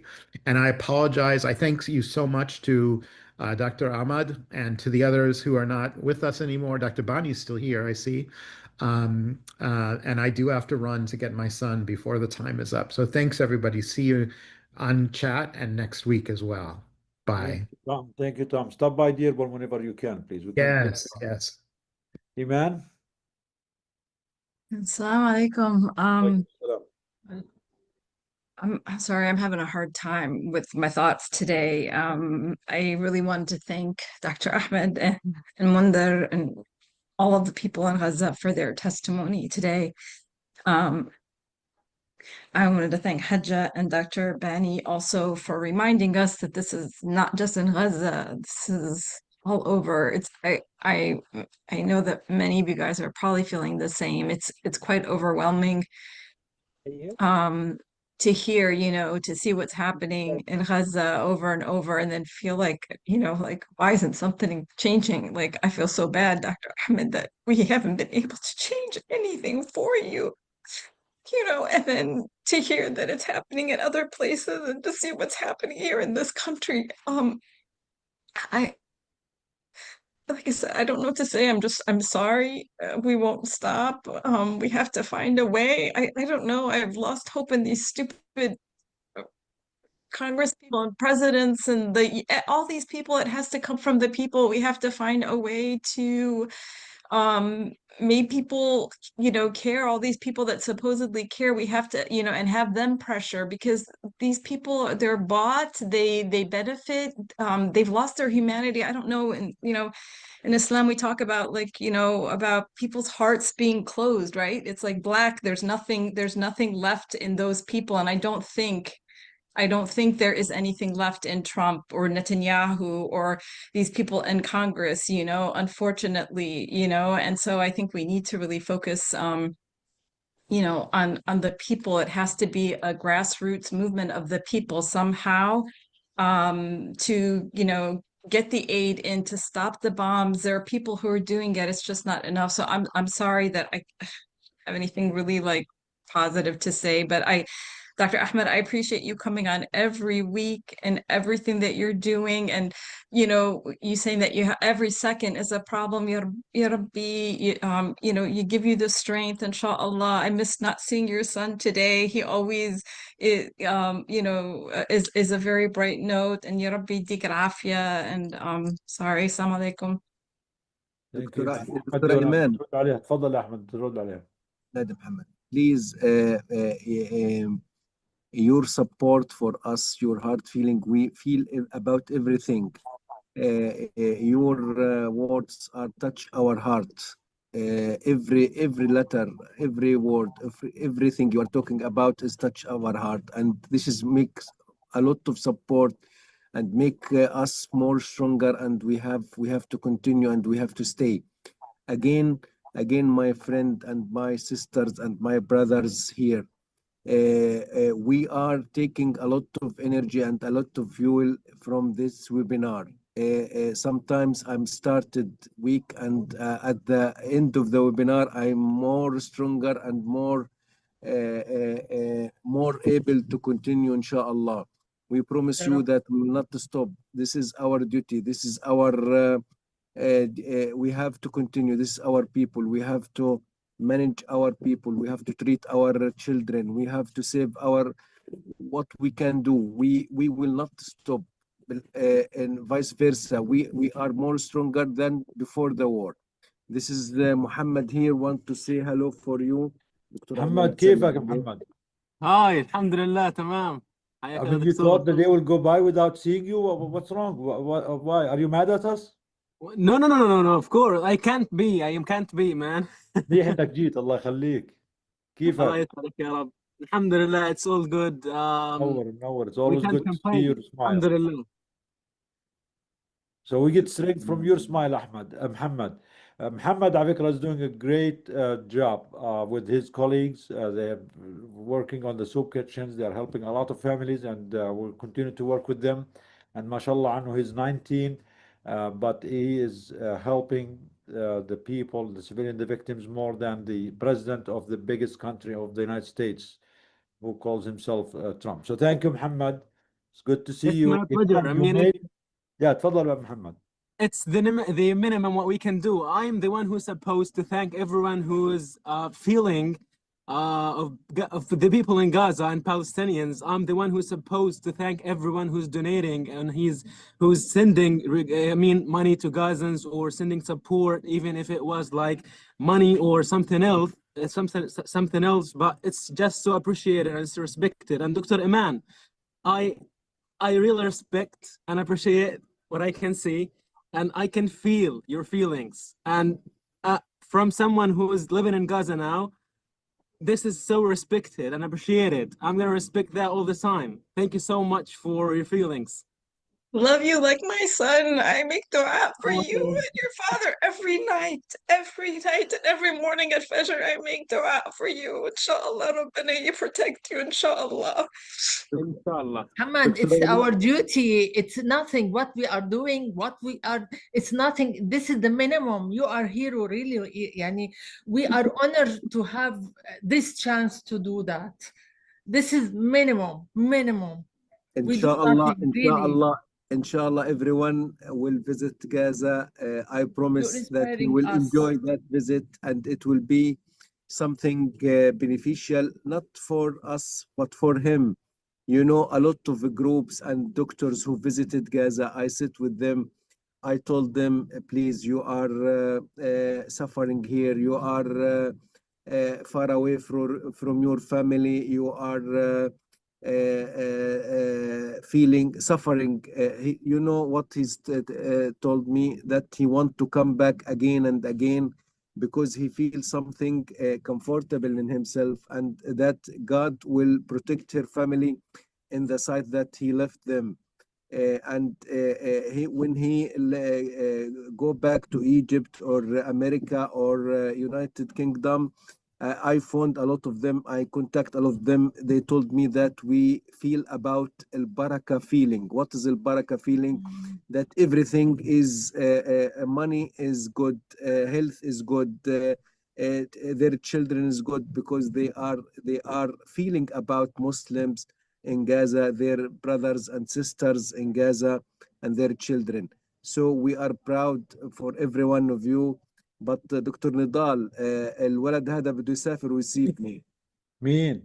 على فكرة he's trying to trick me into helping him. So I mean that organization is my friend who's running that organization. So I can make it or break it, Muhammad. So I don't know. But I allow him to travel if it's possible, and he will come back inshallah after finishing his study, because Do you want us to help him? Do you want us to help him or no? Or you keep it I will. He lost 2 years. It is enough. He has to finish his university study. And he's only going to Jordan, which is close by. It's not too far. والله يا دكتور نضال يعني I believe that my qualifications is more than enough. I just need to be يعني fair enough. يعني I need to be fair to, if it's fair enough, I'm gonna travel. That's all. And one more thing, from the land of olive trees and from the place of dignity, I'm sending regards to all of you, and I swear and I promise we will always pray for you, and we will make dua, because we can see the people who feels the suffering and the pain of Gazans, and this is just on top of our heads. This is what we can do for you. We would always thank you, and we will just make dua. So this is what we can do. Thank you so much. So Muhammad, regarding the scholarship, let's keep talking about it. We'll try our best, but believe me, I mean, if you really want it and your dad is okay with it, inshallah, we'll make it happen. Yeah, he's okay, right? Okay, good. Yes, you got it. Got it. Now, I don't want to sound like a broken record. The people of Gaza do not need to thank us. I don't deserve to be thanked. Dag does not deserve to be thanked. None of us deserve to be thanked. No one in the world deserve to be thanked. What the world committed and what the world perpetrated on the people of Gaza is beyond all the treasures of the world. It's beyond all the money in the world. what the people of Gaza have endured the last 2 years, and before that 20 years, and for that 75 years, is something no money in the world can buy. For the child that was with Karama the other day, who lost all her family and 3 of her limbs, and she's now in Boston, nothing in the world can pay for that. Not America, not Europe. No one is going to bring her family back. No one is going to bring her limbs back. She's a 15-year-old now with 1 limb and no family. So do not thank us, please, okay? We owe you, the whole world owe you more than any money in the world. Okay, Roxana, if you're ready now, if not, we'll go to Ashraf. I know we're all tearing now, so, but okay, before we go, one more point. Iman, you made a profound point without maybe paying attention. You said you're not helpful. What you said today, that there are people who have, their hearts are dark, their hearts are closed, there is no hope in them. That is what's called genociders, people who commit genocide, nations that commit genocide. Those people have, there's no hope, they have no moral insight that you can appeal to. That's why no genocide in history ever stopped on its own. The Holocaust have to be stopped by force. Cambodia have to be stopped by force. Rwanda has to be stopped by force. Bosnia have to be stopped. You cannot negotiate with people who don't see you as a human being. You cannot negotiate. They have been playing games for 2 years, negotiation back and forth. Do you think they cannot make a deal? They can, but they don't want to, because they have no heart. They have no soul. There is no way they can change. All of a sudden, oh, wake up. Oh, we were doing wrong. I'm sorry, people of Gaza. We didn't know. No, they knew. Everything is happening. It's intentional. They know it, and they feel it's right. They feel it's justified. That's why the international community, including the UN, I know Karam mentioned, the UN is the first complicit in this war crime. We don't want your empty statements, Guterres. We wanted to say this is genocide. We need to deploy forces to protect the victims, to get aid in. We don't want to live at the mercy of someone as criminal as Netanyahu or Trump or Ben Gvir or Smotrich. We don't want 1,000 trucks a day.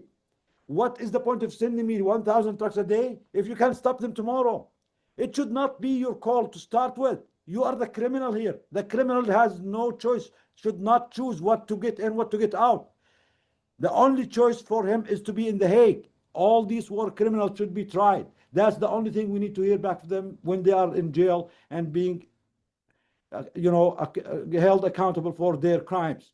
I don't care. It's 100 trucks, 50 trucks, 1,000. Give even 10,000 trucks. That's not the point. As long as Netanyahu and Ben Gvir decide tomorrow we can turn it off, then there is no point. You cannot leave the criminal.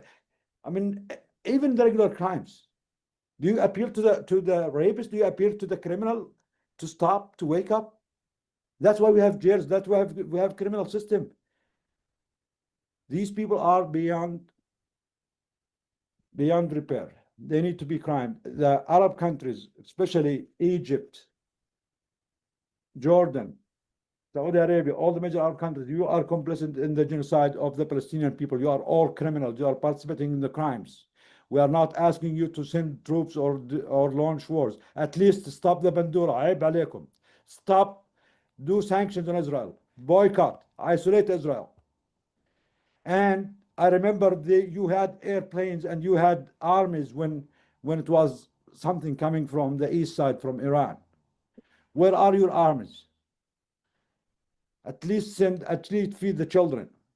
If you know how to get your airplanes to do these parachutes, these PR stunts to send aid in, then I think you can get your trucks to go in, despite Israel, not with the approval of Israel.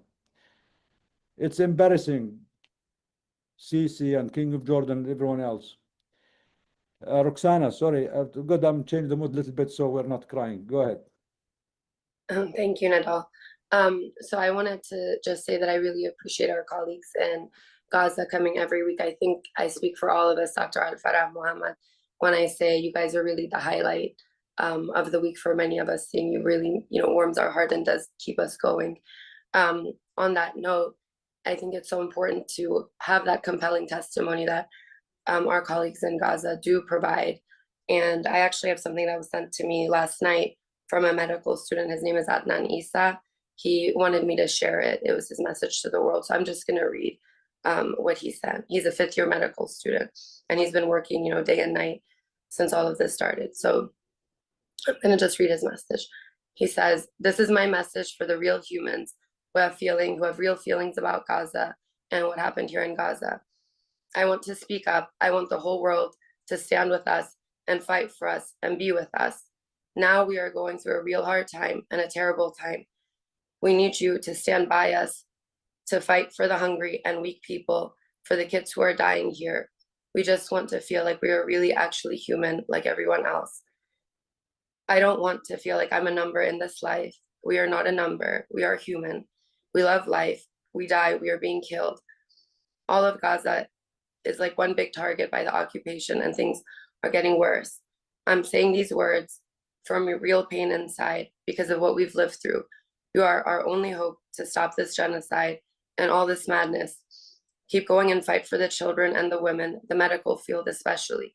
They are dying. They are doing their best. The doctors, the nurses, the entire medical field. We need your fighting. We need your support. We need everything from you. This is my message for the real humans who feel about Gaza and feel about all of us. Thank you so much."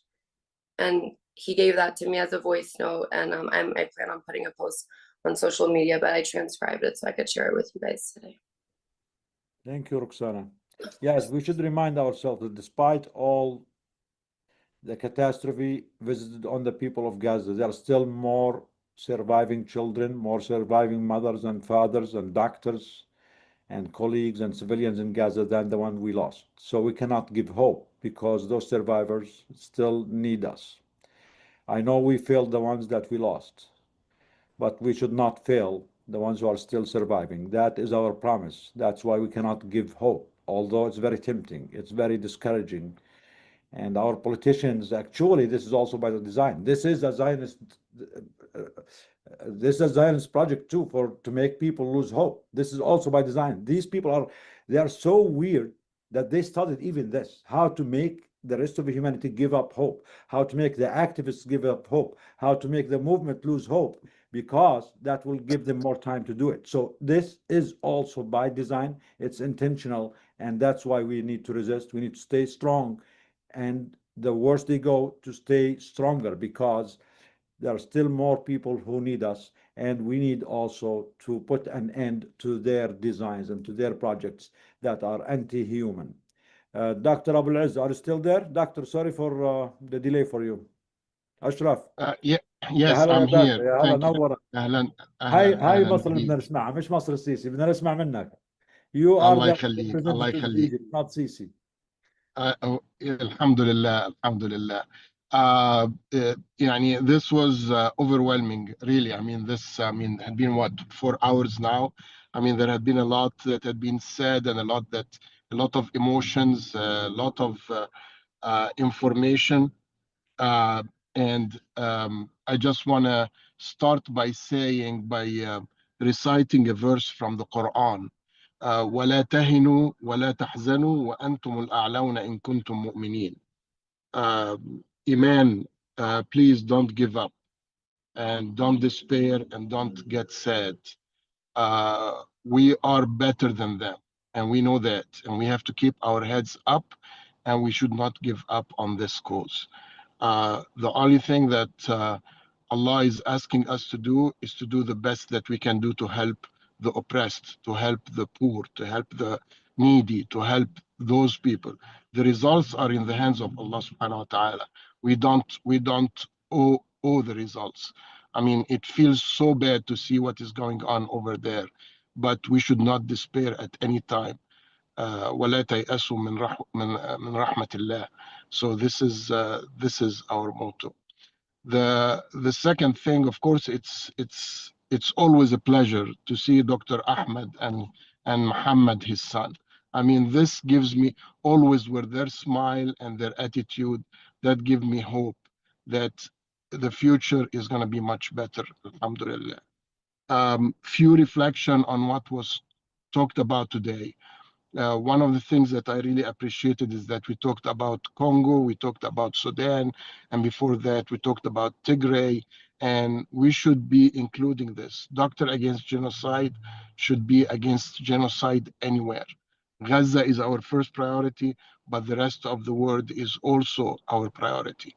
And we should be involved with that. When we meet with the politicians, we should have something. We are not well versed in this kind of conflicts.